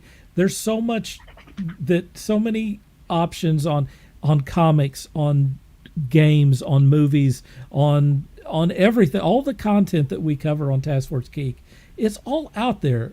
Let people tell that. Don't get mad because someone's not covering your subject, whatever your subject is. If you've got a subject that you want to cover, go write that thing somewhere else. Go write it. Let's talk about that for a minute, because what you're talking about, the cultural I can't even appropriation. Speak now. Appropriation. Yeah. On the flip side of that, let me tell you something from my perspective on that. For a lot of us black artists, like comic book writers and illustrators and everything, because of how the way things have been for so long. And in fact, on one of those Marvel shows where they talk to the artists, because there's a whole what's that show? They talk to 616. Yeah, 616. Yeah. One of the artists that they interview on there, which is a black lady. Somebody asked her, "How come all of your characters are white?" And she had to stop and think about that for a moment. And she's like, she looked at herself. She says, "They're right." She had never ever created a black character, and so she had to train herself to, in her own way, to be more inclusive with her character creation. And when I saw that, I had the same problem, because growing up, everybody, because of what we were being fed, growing up, Sure. that was a thing. So for me, whenever I see, like if any of you were to write black characters or anything, it doesn't bother me whatsoever. It's like the fact that you're including, people of other ethnicities or whatever in your story, that doesn't bother me. But for a lot of people, of me, my ethnicity, it's the opposite if we don't include any of ourselves. Sure. And for me, like I said, I had to train myself because I noticed that. Have you ever seen Master of None? I haven't watched it, but I know about it. Yeah, same here. I know about That's it. the guy from Aziz Ansari. Yeah. And he talks a lot about being, an Indian American and stuff in that. And so you're going to get, you get that unique perspective. Yeah. There's another show called Ramy, Ramy, about he's Muslim. That show is hilarious, but also very poignant. I mean, he really deals with a lot of interesting stuff about him kind of being an Americanized Muslim versus like people who are strict Muslims, and he interacts with them and kind of, anyway, my point is that the people who do tell their story, we're not hearing those stories, and it's very interesting. It's when they're now that they're finally coming new out. stuff, Yeah, It's now like that they're coming out. Yeah. that's not my experience. It's interesting to hear their experience. Or what's the thing by the oh my gosh, the guy who played Lando Calrissian? Billy Billy D. Williams. Oh No, man. no. Oh, the new. Oh, Childish Gambino. yeah. Yes. Yeah. I mean, what is his name? Help me out. His real name. Yeah. I forgot off his real the top of name. my head, I can't think Anyway, of it. he has a Glover, show. Glover. He He does ATL. ATL. yes, That Atlanta. show is great. Yeah. That is a great show. Also about his experience. Not his personal experience, but he's Right. He's definitely showing a different. A different world. He's telling. I mean, these are the sort of things that make for very good storytelling, and it is identity politics, but it's not identity politics first. Yeah, it's It has telling to a be story. Story first. First, Yeah. it's It story has to be and the story characters first. and storytelling, and having an arc and all that sort of stuff. But it's set in a world that's authentic and interesting because it's not something that's out there previously. Right. I mean, let's going into that. Let's look at with recent things that have gone on. Like Tulsa has been a big story as of late, and I had a friend recently say, I didn't know anything about that. He goes, I'm watching Watchmen. He goes, I'm watching the Watchmen series. He goes, and they throw that in there, and I didn't think anything of it. He goes, I thought it was just some fictional story. He goes, and then next thing you know, I'm seeing news stories about how he goes, I didn't know anything about that. I want to. Can I say something about that? Yeah. I grew up in Oklahoma. Yeah. I took Oklahoma history. I'm an hour and a half away from Tulsa, and I'm not young. Right. I should have been taught about that. I And didn't know. up until like the last year or two, it was called a race riot. Right. They have corrected the language on that. That is, it is a race It's a massacre. Right. Yeah. And it was not, people that were burning down their own crap. It was people that came in there and burned down their crap. Right. That's not a riot. Right. No, That's a completely massacre. different. And it was put on people by a bunch of a-holes. And that is not a story that we were told here in Oklahoma. Shame on the education system in Oklahoma. I took Oklahoma history. Hey. I spent a semester in that class. and shame I on- guarantee you, I did Same not hear anything about that. I learned about it shame 12 on years ago. shame on Shame on them. shame on the entire education. I shouldn't system have to- for The nation. shying away. I too was educated by the first effing episode of Watchmen on that subject, and I looked up more. It's like I seem to remember hearing something about the race riots in Tulsa. Is that what that was? Yeah. And I start looking into it. Back then, this was last year, folks. I start looking at it into it, and it's like, wait a minute, that's not what I was told. And I And think no, a I lot- didn't have intellectual curiosity about it because that's not what I was told. Right. And what we're finding out here, and I think this is some of the complaints about a lot of these things, is that we are being educated about our own history, about things in our current pop culture fiction stories. Yeah, we are. And we are. and They right now in Guthrie are filming something called the Osage. Oh my gosh, what is the heck is the name of it? I'm going to get it wrong. It's being filmed by Francis Ford Coppola, Martin Scorsese, one of those two guys. Martin Scorsese, I believe. we'll just say a big One of name. those guys. I believe it's Martin Scorsese. It's got. Yeah. It's going to have Leonardo DiCaprio in it. It's going to have. Oh, I heard about that one. Yeah, it's yeah, going yeah. to have. Oh gosh, the guy who was. Anyway, that cool guy. I can't believe I can't remember his name. Anyway, he was Raging Bull. Oh, De Niro. Robert De Niro. Niro. Good Yeah. De Lord. Niro. It's about some murders back in the early 1900s, also in Oklahoma, on Native American land, and it also is connected to the beginning of the FBI. Killers of the Flower Moon. Is that the That's name it. of it? That's it. Killers of the Flower Moon. That is being filmed right now in Oklahoma. It's a $200 million movie, and probably the most expensive movie being made in America right now. It's being filmed right now in Oklahoma. It's definitely going to be the most expensive film filmed in Oklahoma. For sure. But I mean, like right now, because of the pandemic, it's probably the most expensive movie being made right this moment. It's Scorsese. That's the okay, it's Scorsese. Yeah. That's another thing that, again, I took Oklahoma history. I did not hear about that. That's not news to me. And so look, I deride Hollywood quite a bit about, their agenda and stuff. Politics. However, in this case, in some of these cases, if it wasn't for Hollywood, you wouldn't know about it. You wouldn't know it. Exactly. Yeah, exactly. And it is interesting. It's an interesting story. I want to hear about it. It's something that we should know about. Yeah.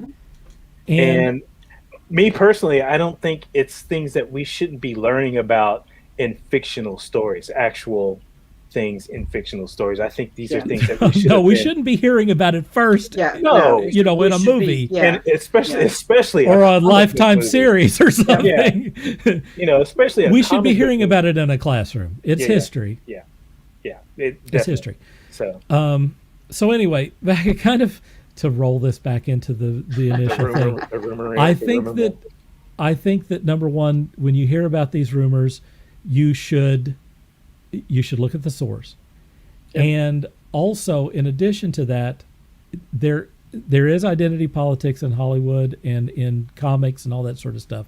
But also realize that there's a difference between having identity politics or any politics in anything, whether it's comics or movies or television or whatever, that is put in there solely for the purpose of bitching at you versus telling a story around that sort of stuff, using whatever it is that is of interest to the person who created it or whatever, and is telling a story, either fiction or nonfiction, around something that is meant to give you a different perspective or maybe educate you on that sort of thing.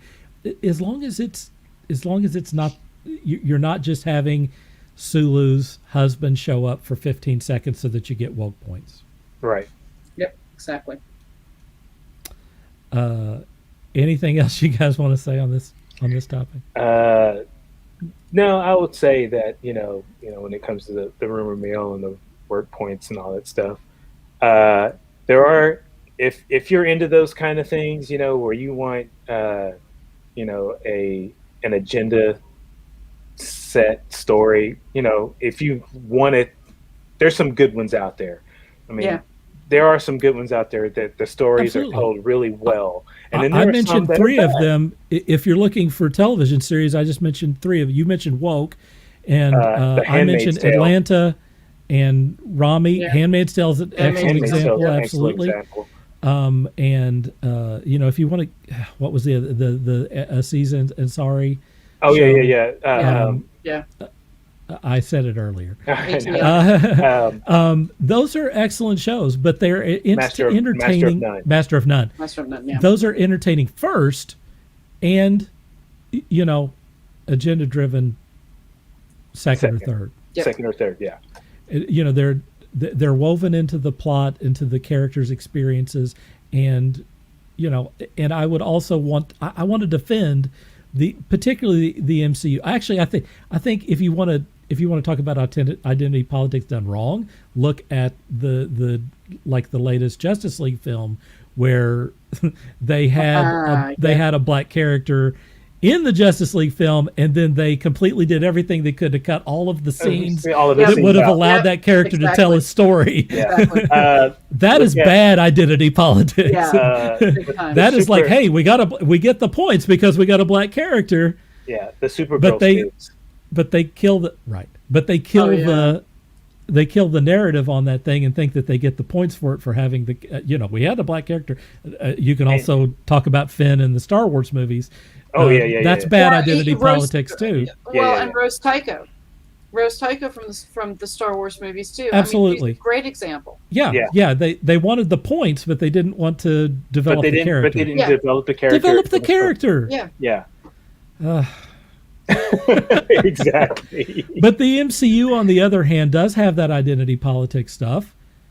However, always had it's definitely not preachy. I was telling these two, go watch. I mean, if you want to see a movie that could be looked at as a platform film, go look at Black Panther. But also realize that Black Panther is not preachy. There is nothing in Black Panther. There's not one bit of anything, even the stuff from Killmonger, in Black Panther that is not meant for the world. There's no message in that. In Black Panther, particularly when you talk about the stuff from T'Challa, he very much is about empowering everyone.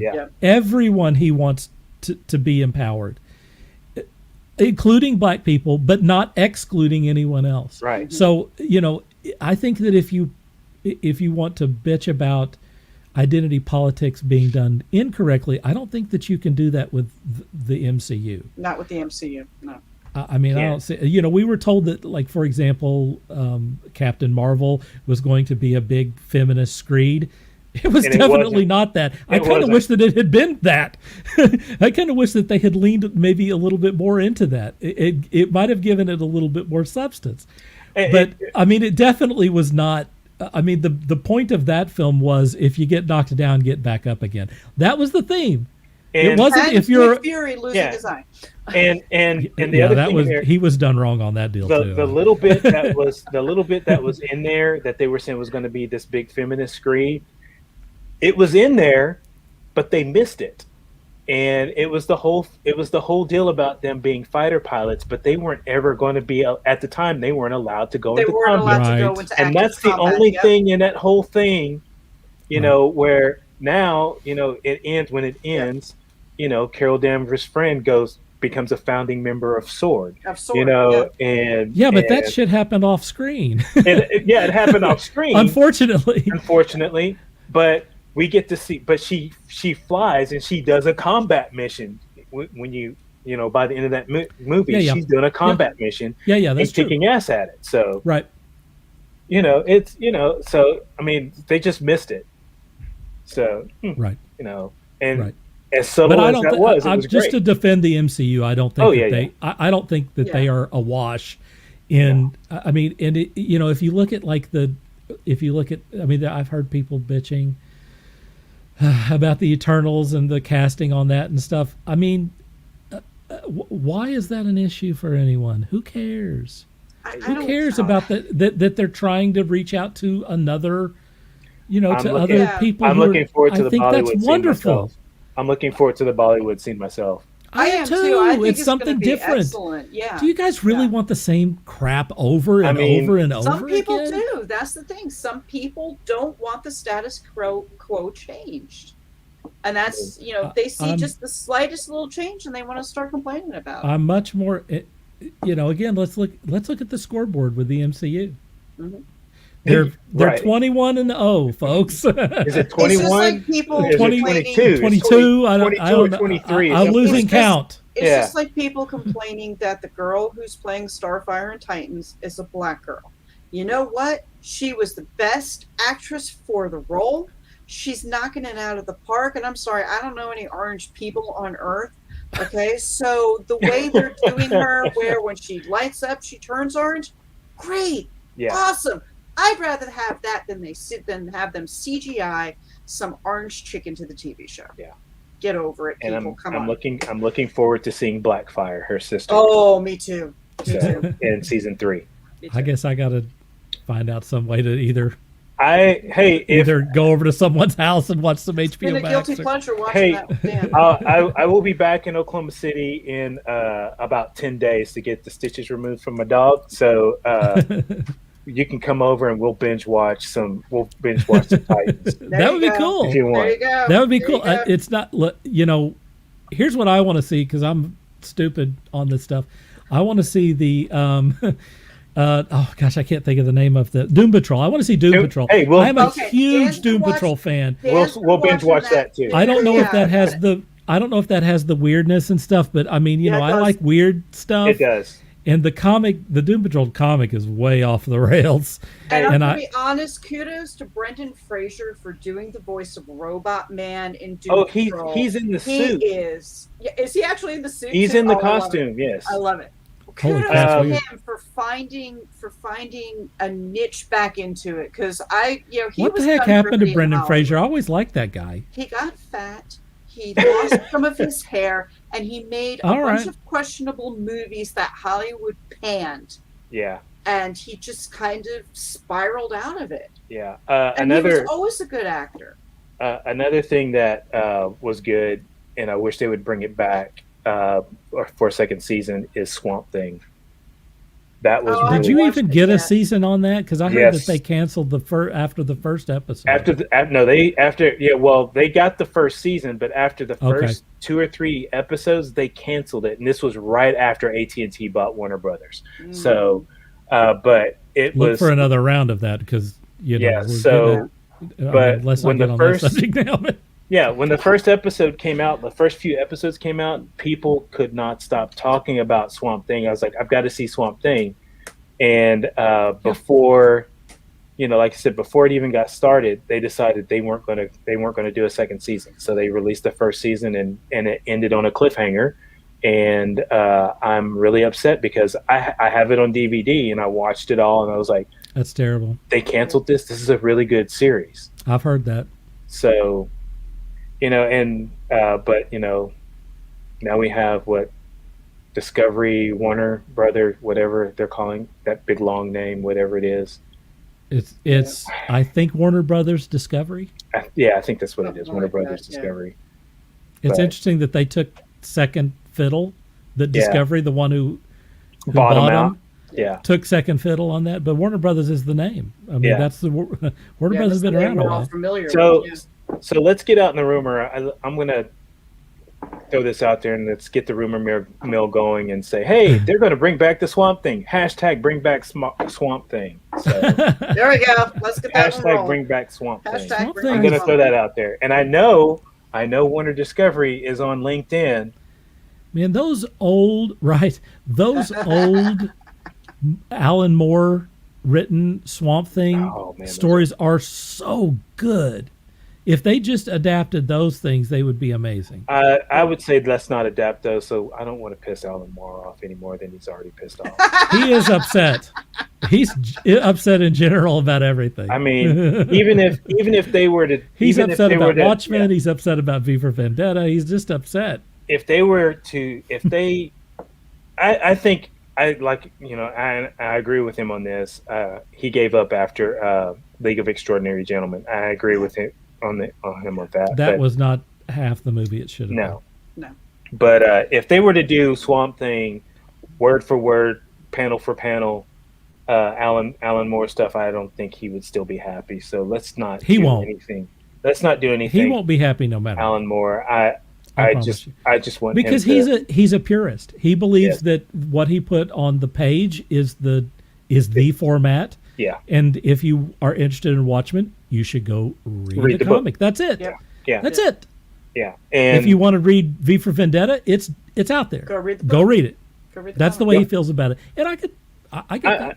I get it too. Yeah. So I get that. As someone who likes comics, and I'm a cool huge with that. Alan Moore fan. I know. With that said, I think that I think these adaptations have the potential to Yeah. add things to stuff, Mhm. or to introduce it to. let's take a few things, take some elements from them, but don't try to do Alan Moore's stuff like word for word or anything. So Hey, let's have a Beth update. Hey, about the update. So let's see. My third book is finally out. So it is The Lock. There it is. Put us in Yay! here. Very cool. So finally When did that out. come out? This came out May 1st. So it's out and about. It's on Amazon and everything. I do have a narrator working on the audiobook for it already. I have Behind the Eyes of Dorian Gray on there. but It just, if you go to that link and just click on my name, and it'll There you show go. you all 3 of my books that are available. I recently, Memorial Day weekend, I did the first book festival, obviously since before COVID, and monetarily I broke even, but I sold the most books. That's a win, in- Beth. If you Yeah, break it even was- on it these was things, big Breaking win. even's a win. This was actually the first book signing book festival I've ever done where I sold that many books. I sold 5 paperbacks and 2 ebooks. Oh, cool. how did you wait a minute? How did you sell ebooks? So I'm part of a writers guild, believe it or not. There's a Good, cool. there's a writers guild here in Texas that I'm part of, and they provided us with cards that have a code on them that goes back to your page on their website. And you sell the cards for however much, and the people can go in and go to the website, type in the code, and they get the book. Very, Awesome. Yeah. very interesting. Yeah. That's So, a new that thing. I've never heard of that. This was the first year they tried the cards that way. So it was kind You know, of, you it was could kind of create, fun. you on your own, since we're talking about that subject, you could create a QR code Mhm. that goes to your Amazon page, and you could also sell them that way. I have to figure out how to do the QR code. It's probably something to look into. I can help you on that. I there's- will definitely There's take you up many on ways that to offer. make a Google QR will code. allow you to it will make your own QR code, and you can even go so far. I love this stuff, folks. You can go so far as to put like an image or something within the QR code. If you have like a logo, you want to put, BA freely in the I have QR a logo, code. yeah. You can put elements of that within the kind of the bar looking or the square looking QR code or Yeah, I'll whatever. have you help me out with that. I love that idea. It's free. Yeah. It's free. Yeah. You can make up QR codes on your own, and if someone just used something to scan it, you can use your Google Lens to scan that, or just use like a browser or whatever. I think the these days camera on your phone I think Yeah, all- just use the basically camera, yeah. would I think automatically. The other day I was looking at something. It was a video that was Japanese that was on YouTube, and it was so cool. They had so much cool stuff going on there, but it was the title was in Japanese, and I don't read Japanese. And it's like, I would really like to follow up on this. Well, I pulled out my phone and I put it up to the screen, and it translated it in real time, and then we looked it up and we found out what the video was, so we knew exactly what it was from that. Oh, that's So pretty anyway, cool. it's pretty Yeah. amazing what you can do now. But yeah, you can definitely, I mean, speaking of that, if you wanted to create a card that had the information on it and then had that QR code, you could hand those cards out and people could buy them right off of Amazon. That's a you great can even idea. you can Yeah. even go so far as to have an affiliate link that is the QR code, so that every time someone buys one of your books, you don't only get your regular amount of money that you get, you could also get additional affiliate, like another 10% cut from being an affiliate. That's So another way to get a little extra money out of the Amazon. So the advantage of being a self-published author, and the way I actually pull my files, is I have the Kindle file and the EPUB files, already put together, where I don't even have to send them to Amazon. Right, you can send them to your site. Yeah. And get 100% of the proceeds. Absolutely. Yeah, unless you're in their Amazon's whatever program, The Kindle program, I'm not. the unlimited or whatever. Yeah, if you're not, I'm not, If you're not, so- you can do whatever you want to. Yeah, pretty much. So yeah. So anyway, yeah, that's pretty cool. Anyway, look, what was it like to? I mean, is this the first time that you met with people? This is the first time I've met with people since probably I did one book signing in 2015 when St. Pierre came out, and that was at a half price books, and I got 3 people walk up to me. So this was the This biggest. was a multiple day thing, right? Yeah, no, it was one day. Oh, it was Next year just we're one doing day. it. Yeah, Okay. next year we're doing it for 2. But I probably had about 50 to 75 people stop at my booth.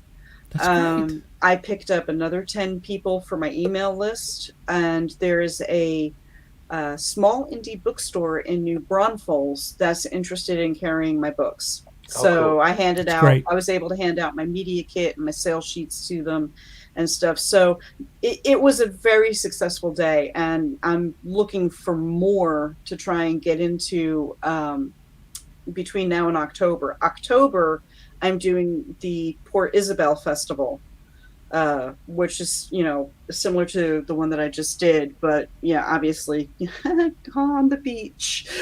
So that'll be fun. What's it like meeting your people face to face and talking about your stuff? At first it was weird, because I hate talking about myself in that way. But by the end of the day, I had the 10-minute elevator pitch, the 10-second elevator pitch for Dorian down pat. Out of those 7 copies, that I sold out of those 5 paperbacks, 4 of them were Dorian. 1 was St. Pierre. That's great. That's good. So, yeah. So it was really a successful day. I'm getting a little better at talking to people about it. We need to create some Taskforce Geek cards and have you guys have these things. So when I was telling people about the podcast. Because Walt goes to a damn bookstore every other week or a toy store. Well, I used to. And right. I used to. And, we were talking just the other night after Taskforce Geek about, going to conventions again and going as Taskforce Geek and doing interviews with, all of the great people that show up at conventions. So, I mean, we're getting closer to that, and we need to have the little giveaways and stuff lined up and to everyone so that when people are getting out, you have a card that you can hand people and go, hey, check us out on here. I had a lot of people. I had my Twitter profile and my different. I have a huge banner, that I'm using, and I had the Twitter profile and everything on there. And I recently changed my Twitter profile to say author, blogger, wordsmith, and the next thing it says is Taskforce Geek contributor. Great. And that's great. It's not on the banner, but people were going and looking at my Twitter, and they're like, "Taskforce Geek, what's that?" Great. Taskforce Geek. So that's great. I've been pumping up the show too. So honestly, the last few episodes that we've done have gotten a few extra hits and stuff. You never know. You just never know what might happen. Hey, something could take off. 2 weeks in a row, we got 2 Kickstarters over their goal. So we absolutely did. I have no idea why people are not begging to be on the show. I mean, it's I have to go find guests to be on the thing. The last 2 guests that we had that had active Kickstarters, we pushed them over stretch goals. Yeah. Live on the show. You can go on other people's shows. Well, I was telling people, and you don't know who the heck is watching it.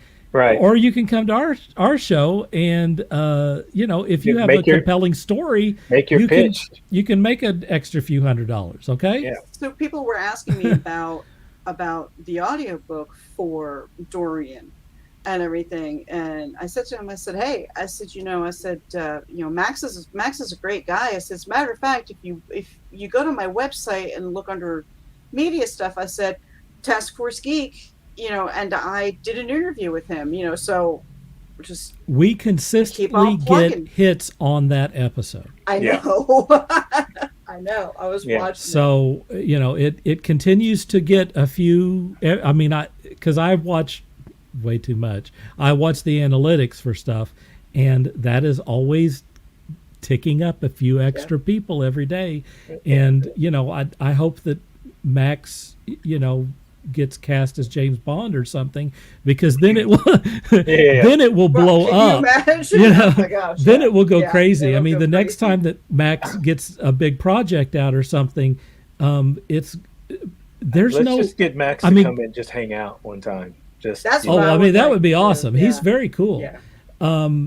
You know, there's not much out there on him. I mean, and I, No, there's not. you know, There's not. I purposely asked him evergreen questions Mm-hmm. so that you know, if you're interested in just in Max, that you get a nice little overview of his, you know, his Of his career. work, yeah. And his process and everything else. I mean, I tried very hard to He was do great. a He legitimate really was. interview with this, you know, this legitimate actor. The last time I went out to my mom's in the middle of April, I walked in the door. I go into the bedroom to, you know, say hi to mom and everything, and I get settled, and I hear her call me, and I walk in. I said, "What you need, Mom?" She goes, "I want to watch the Max interview." So we had set up a Roku for her, so I went and I pulled up YouTube and I sat there and I played it for her, and she absolutely loved it. That's great. That's great. And I was glad she got to see it too. People, you know, there's a lot of rewards to this thing. I mean, none of us are making any money off of this damn thing. And again, that's the sort of I haven't mentioned this on the show, but we're about halfway to monetization. We're over 500 people right now, and we're at about 2,000 hours of watch time. You have to have 4,000 hours of watch time. You have to have 1,000 people, and even then, it's not guaranteed that you're going to be monetized. But you know, with that said, again, you never know what it is that's going to happen on these things. We don't get paid for it, but we do get some benefits from being on here, and one of those things is we get to talk to some very cool people. We are helping to build a platform, not just, you know, the initial idea was we need a place where we can talk to people, you know, about our stuff, you know, which is why we have a segment here on Beth, is because, you know, we're all active, we're all trying to get the word out about stuff. But the benefit also is that we have created a platform here for other people. And so we get to meet these people, we get to help promote them and stuff. That is a bit of a payment on its own. We have met and engaged and benefited from this show in ways that have nothing to do with money. You know, the show has helped me market my books, and in return, I've embedded the YouTube links on my own website. Taskforce Geek has its own page with all the podcasts on my website, and I'm like, hey, you want to go watch it? It's on my website. Every bit of that helps. Every single bit of that helps. Every time someone, you know, puts a link to the thing, and I mean, I hope that people have bought your book because they saw you on Taskforce Geek. That's awesome. So too. But awesome. Also because of, you know, the contributions that I make on Taskforce Geek, now people like my husband are like, hey, you're the expert in the house. You're the one that watches these shows and analyzes them with your friends, and you do the podcast. You know, he's like, talk to me about this. So it's, you know what? If we get paid for it one day, great. If we don't, I don't care, because I have fun doing it. To me, that's the big thing. I want it to at least help us to get out to the conventions once the convention season starts. Definitely, going again. I think I'm in on that too. That helps from two very big directions. The first direction is that it gives us a potential pool of amazing guests that we could get in front of us and do interviews with, people that we otherwise wouldn't have access to. I mean, you could literally walk up to you know, Neil Gaiman, if he's in the thing, and say, we would love to have you for 5 minutes if we could do an interview with you. And then suddenly you've got access to someone like that where otherwise we wouldn't, because I can talk to him face to face and ask the question. The other thing is, people who have no idea what Taskforce Geek, you know, people who are milling about the convention, would be introduced to us. I mean, we could exponentially expand our reach, because right now we're kind of, you know, they say that a website or a podcast or whatever is like erecting a billboard in your basement. You have to get people to come into your basement, you know, to look at your billboard. Conventions are a big basement. So it would give us an opportunity to get this in front of a big bunch of people over the course of a weekend. It could be, a small convention. It could be 1,000 people. If you get in San Diego, that's 3,000 people, 300,000 people. Can you imagine how much fun we would have doing a spoiler alert episode at a convention? Sure. That would be a blast. It would be amazing. Yeah. It'd be amazing. Technically, I don't know. I've done podcasts live. Doing a video show live, that's another level. That's another level. But we do it live. We do it live, and we get the vibe. We'll figure it out. We'll set a deadline for convention, for whatever convention. We'll set a deadline for that convention, and then we do it. We'll just figure it. We'll figure out ways. Yeah. Until then. Yeah. It would be very easy for me to do, like one-on-one interviews with people and just basically hold the camera on them. Yeah.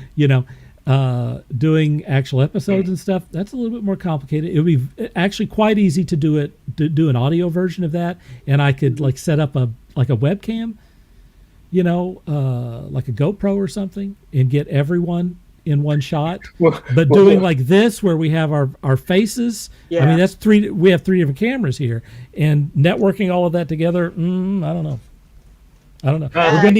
We need people to buy some T-shirts. Well, exactly. To allow us to do that. Speaking of, I've get those out there. I've switched over to you, Walt. Yes, you want to talk about speaking T-shirts? Walt has given us a really great Spicy King T-shirt design, and Sean has redone the Taskforce Geek logo, and we're going to be putting all of those on a T-shirt very soon. So anyway, in that vein, let's talk a little bit about what you do, Walt. I do a little bit of my professional realm is graphic art, page layout design. That's what I've been doing for like the last 20 something years, almost 30 years.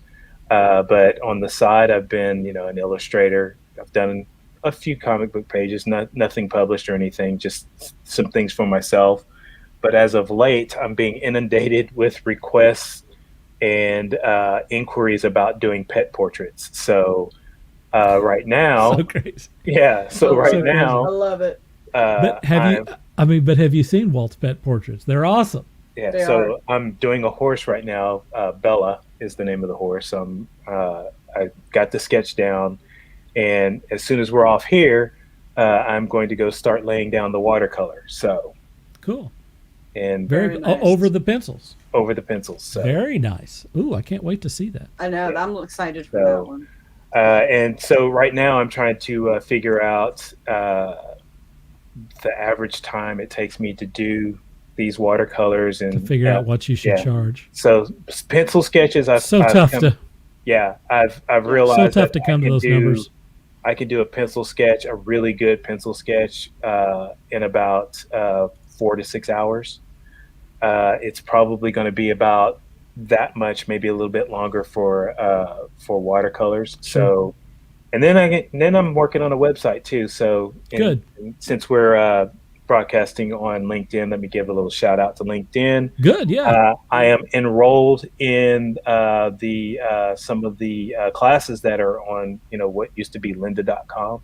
So I'm currently learning how to build a website. So, cool, man. If you need any help with that, I can help you. Definitely. Particularly if you're talking about WordPress and stuff. I've been dealing with WordPress for about a decade now.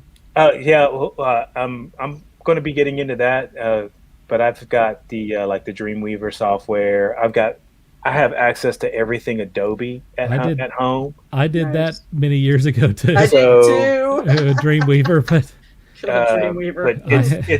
it's changed so much because I would now not do Dreamweaver right now. You can't pay me enough to do Dreamweaver. Well, for me, like I said, like right now, I do know that you can build web pages in InDesign, and I'm pretty well. I'm like 95% fluent in InDesign. I was going to say you should be able to do that in your sleep and InDesign. And so just going over, being able to do it in InDesign and switched over to Dreamweaver, it shouldn't be that hard for me to do. For me, it's just for me, really, it's just going back over because I haven't touched Dreamweaver in almost a decade. So, Yeah. So I just want to get refamiliarized with it and all that stuff, and then get back because originally back in the 90s and early 2000s, I built all my websites in Netscape. Right. So, right. Yeah. Those are the old Exactly. You're showing your Yeah. age. Yeah. GeoCities. So, GeoCities. showing your age. Netscape. Yeah, Yeah. we're showing our age. So, and I used to know all the coding for doing rollover images and all. I mean, I used to be able to do all that in my sleep, and I can't do that anymore because I don't they've remember changed. how. They've changed the coding so much in the Yeah, background. It's HTML5 now, Yeah. and That's and why. so, That's why I just loaded a WordPress site and let it be. so I've been using GoDaddy. I built a website for my sister. I did my author website just on the GoDaddy platform, and then I've built two other ones. Nothing wrong with doing that. No, nothing wrong at all. I built my sister's out for her while I was there, and she was like, "Oh, you did.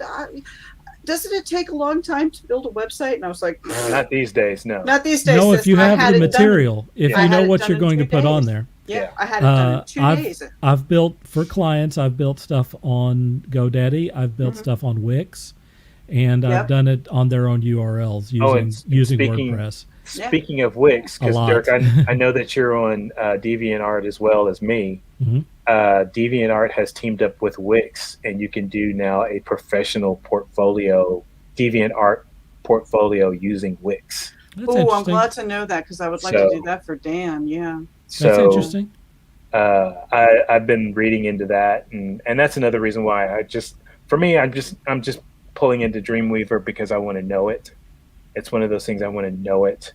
I want to get familiarized with the HTML5 and all that stuff, and the animation because like I said, I have access to everything Adobe, I want to take advantage of that. Let me do a shout out for a couple people here. I meant to do this the other night. I did not do it. Let me put this up here so I'm not covering up. Gia Langaro launched his Kickstarter campaign for Isadora and the Immortal Chains issue 2, and it got off to a really great start. It's going to be running for about, I think he said 6 weeks or something. Yeah. He's going way over the deal. Look, Gia is a really cool guy. He's a great guest on Taskforce Geek. Has been on there several times. I read the first issue of Isadora, really liked the character, liked the story. The artwork is great. He is a friend of Taskforce Geek. Please get over there and support him at this Kickstarter. It's Isadora and the Immortal Chains issue 2. It's running right now on Kickstarter, and I'll do that again on the main show. Also, I want to say thanks to our buddy Sean Wilson for doing the new logo. And if I still need that on a coffee cup. And if you're, just the second I have any time whatsoever, I'm going to get that thing up and put it on everything that you can imagine. It's going to be on dog collars and license plates, and I've got a Gran Turismo win on a car. I put T-shirts, it on a car obviously, Turismo, mugs, so whatever. It'll be on everything that you can imagine. But I just want to. I want people to know that if you're interested in logo stuff, I think I've been cajoling Sean to offer his logo services, because I'm telling you right now, you heard it here first, folks. This is the logos that he's. Let me put me up here on this thing. These are the logos that he did for Demon Town, which is a comic that I'm doing. Look at these logos. If you are doing a comic book, how are you not? I've seen stuff by major companies that don't look this good, folks. Yeah. Agreed. Are you kidding? Are you kidding me? Agreed. Agreed. Like Boom Comics has logos that are not this good. Image has logos that are not this good. If you want some logos, how are you not contacting Sean on this immediately? This is the winner right here, the one in the middle here. That was the one I liked. That was the winner. I will make an announcement on that soon. I need stickers. We have a Yeah, final version of that thing, and I have kind of committed to. I think I'm going to do a 24-page story on Demon Town because I don't know what else to do. I mean, I can't. I have a story that I need to tell. I came up with a framing device for that character, and it's like, can I really do 24 pages? You can do it. Write You them, got this. pencil Come them, on, ink man. them, color them, letter them. I don't know. I'm thinking that I may do that. Are unless you someone- gonna do the whole deal? You're gonna go the whole gamut with the coloring and inking and lettering yourself? I think that that's what's going to happen. Maybe. Okay. All right. I have not done sequential art for 25 years. So It's been a while for me too. it's been a while, and I'm a different artist. I'm much better than I used to be. But I haven't done sequential art. It's a different thing. But anyway, I'm way off topic. I wanted you to know that Sean is doing logos, and he's working on kind of his price plan. And if you're interested in that, go to RainKingStudios.com and check that out. We'll talk more about that on the show, and I'll do an official reveal of the logo, the final version, because he kind of gave me another version of that after that was printed out. Finally, here's all of my deets and stuff, and I want to share something else. I'm going to share the same thing that I shared on the show, which is this picture right here. This is my latest I saw that. illustration that I did. I love it. Thank you. This was for a client. This is a portrait of the client, and yes, she looks exactly like that. She doesn't have a latex Star Trek outfit, but that's what I brought to it. But Give her she time. was Give her she time. was a right. She was a big Star Trek fan, and also into kind of fetish fashion and all this sort of stuff. And she's like, "Could you do like me in like the Star Trek world?" And I'm like, "Are you serious?" And she's like, "Yeah, I'm a big Star Trek fan. I would love for the portrait that you do to be in Star Trek." And she said, "I'm also a big fan of Spock." And it's like, oh my God, I can't believe that I'm getting, thanks to the art gods for giving me this convergence of, two things that I really enjoy, which is kind of, fetishy fashion stuff Yeah. and Well- Star Trek. I asked her if she'd like to have a partner in binge watching season 3 with. So it's out on DVD soon. I'll do it on DVD soon. I mean, just- she looks I'd rather have somebody sit, to watch it with me. right. Sure. I mean, she looks just like that, folks. In any case, this is, But I'm look, serious this was- about that binge watching. right. I hear you. Lots of pizza. I hear you. I hear you. And Star I'm serious. Trek, I'm serious. That's all it's going to be is binge watching Star Trek and chill. This was the culmination of me working on a bunch of different things over the course of the last 6 months, and figuring out kind of my style and how I was going to present backgrounds and do coloring, and this was a pretty big leap for me. I knew it was coming up. Everything that I did, like this, for example, this was a lead up to that, and I did an Old Man Logan, which I don't have a picture for, but that was the culmination of that. And the reason why I show that and make a big deal out of it is because I am at you guys are right here in the middle of what I am saying is a kind of a crossroads in a potential career. I am known publicly as a professional photographer and have been known that for over 20 years. But back when I was 7 or 8 years old, what I wanted to do is write and draw for a living. And it's looking very much like at least one of those things, which is the drawing part, is becoming a reality for me as we speak. This not just this picture, but what I've been producing over the last maybe, let's say, couple of months, has started to get a little attention from some very strange places. I have been contacted by at least 2 people that were putting out books and wanted me to do either covers or interior illustrations for them. That may or may not happen. I don't know. The person who wanted me to do interior interior illustrations probably didn't have the budget to have me do all the damn pictures they wanted me to do. You know, it's a lot of work.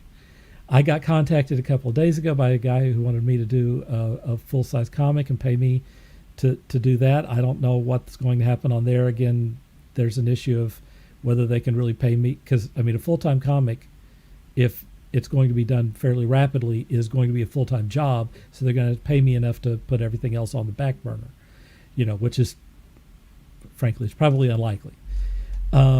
And I am right now working with a company that is based in Japan who wants me to illustrate their entire line of products for their packages, and I could send the invoice for that tonight, like within an hour of getting off of this thing. That could happen. I mean, I don't want to count. I shouldn't talk about it. I shouldn't talk about it because it's not inked, it's not done, but that could happen. And if they are paying me to do all of those things, then I could literally be a professional artist like later this afternoon, because they have a lot of items that they need pictures for. If they're happy with what's happening, you know, that could really be, this could be a big moment for me. So I'm with Walt. You need to do this. Oh, well, I mean, I am going to do it. Yep. I'm just saying it's not done yet, and I don't want to count my chickens until they're hatched. But they're poking their beaks through the egg. Okay, it's close. It's close. So anyway, I'm very excited about that sort of thing. And if you're interested in my artwork, and hopefully you are, you can go to the different things that I've been running as a scroll on this thing. It's very possible that that I'm going to be able to maybe make a transition from some of the other things that I've been doing into to seriously doing artwork, more regularly, and hopefully be doing a lot more writing as well. Because if I'm, if I get to live the creative lifestyle, then suddenly I will have also time to do some writing as well, right? If that's what I get to wake up for every day. I already have one book out, and I just don't talk about it on here because it's not for the kids. I know about that book. I've seen it on Amazon. Yeah, it's doing okay. It's doing all right. If I had a sequel to it, it would do even better. And if it was a trilogy, it would do even better than that. Hey, why is there not a sequel to it? Right? No, Jeff, it's because I'm doing all the other things. I'm doing other stuff that is paying the bills that I have to do. But if I could begin to do artwork as the main thing, then suddenly it opens me up for also doing the writing. You could throw that in there. I got you. Nothing is for sure, and it will probably take another couple of years to really totally make the turn. But I may actually get to be a professional artist. I'm not just in that I'm making money because back when I was a teenager, I made money as an artist. But what I'm saying is that I wake up every day and that's what I do. That's your job. And I'm looking at that. That's same the dream, thing right folks. Now. I'm looking at that same thing right now with the pet portraits, because that's the dream. And I'll also say that that's also the dream for Sean, which is why I mentioned him. Yeah. Stuff. Yeah. So it's time for that guy to get. And I think I mentioned this before in one of the earlier shows. It's like, I want all of us to do this, because I know that all of us look, Beth's living it. I mean, I want all of us to be living it. I'm not to the point where I can ditch the 9 to 5 yet. Yeah, I know. Same here. We all have the same dream, folks. Yep. Yeah, pet portraits wasn't my thing, but if it brings me some cash, hell yes. Yeah. Hey, we got something in from Twitch here. Can it be the Baltic Cup flag above Garforth Town Hall? Huh? Does anyone know what that means? No idea. Okay. No idea. I thought maybe there was something in someone's background that I'm not familiar with. So just for a little odd aside. Anyway, thank you for chiming in. We don't know what you're talking about. You're going to tell us more. just as a little aside, the last time I was on the show, we were discussing the Highlander rumors and the reboot. And you guys remember me opening mouth and inserting foot about the fan fiction, right? Yes. Right. Okay. I sent it to Steve. Yes. You did. I sent it to Steve, and he absolutely loved it. As a matter of fact, he yelled at me because I called it this train wreck of a story, and he's like, "This is not a train wreck. This is like I felt like I was watching an episode." I thought I was a big Highlander fan, but I think that Steve No. blows me away on that. Steve blows everybody away. I mean, when they started selling replica swords, I swear he had it 5 minutes before they released on the net. Crazy. I debated a few days whether or not I was actually going to send it to him, but I reached out to him and I said, "Look, I said, if you really want to read this, I'll send it to you." Cool. Hey folks, Cool. It's insane that we have gone 2 hours and 44 minutes already, but we gotta wrap things up for the sake of our watchers and for the sake of me getting something done today besides this show.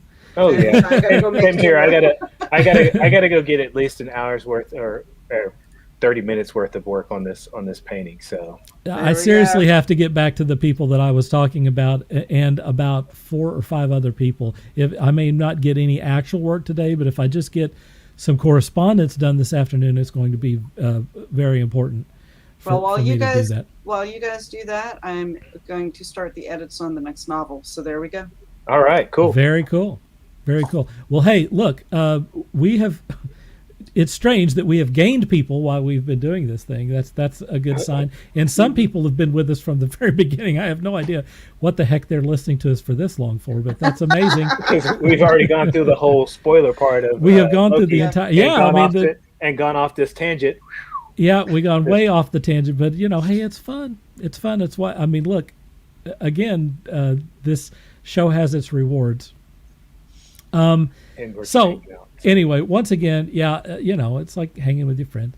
So anyway, thanks very much to Walt and to Beth for being on the show. We appreciate that, and for your insight. It's really awesome. And thanks also to the people who have watched us and the people who will watch us. If you have any questions, then leave us a comment down below. And wherever you're watching this, please give us a like, give us a share, give us a comment. Those things are very important.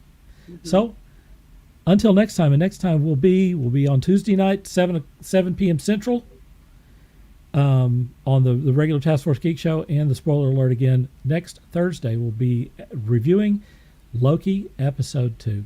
So until then, until next time, this is Dirk Hooper saying, dream hard.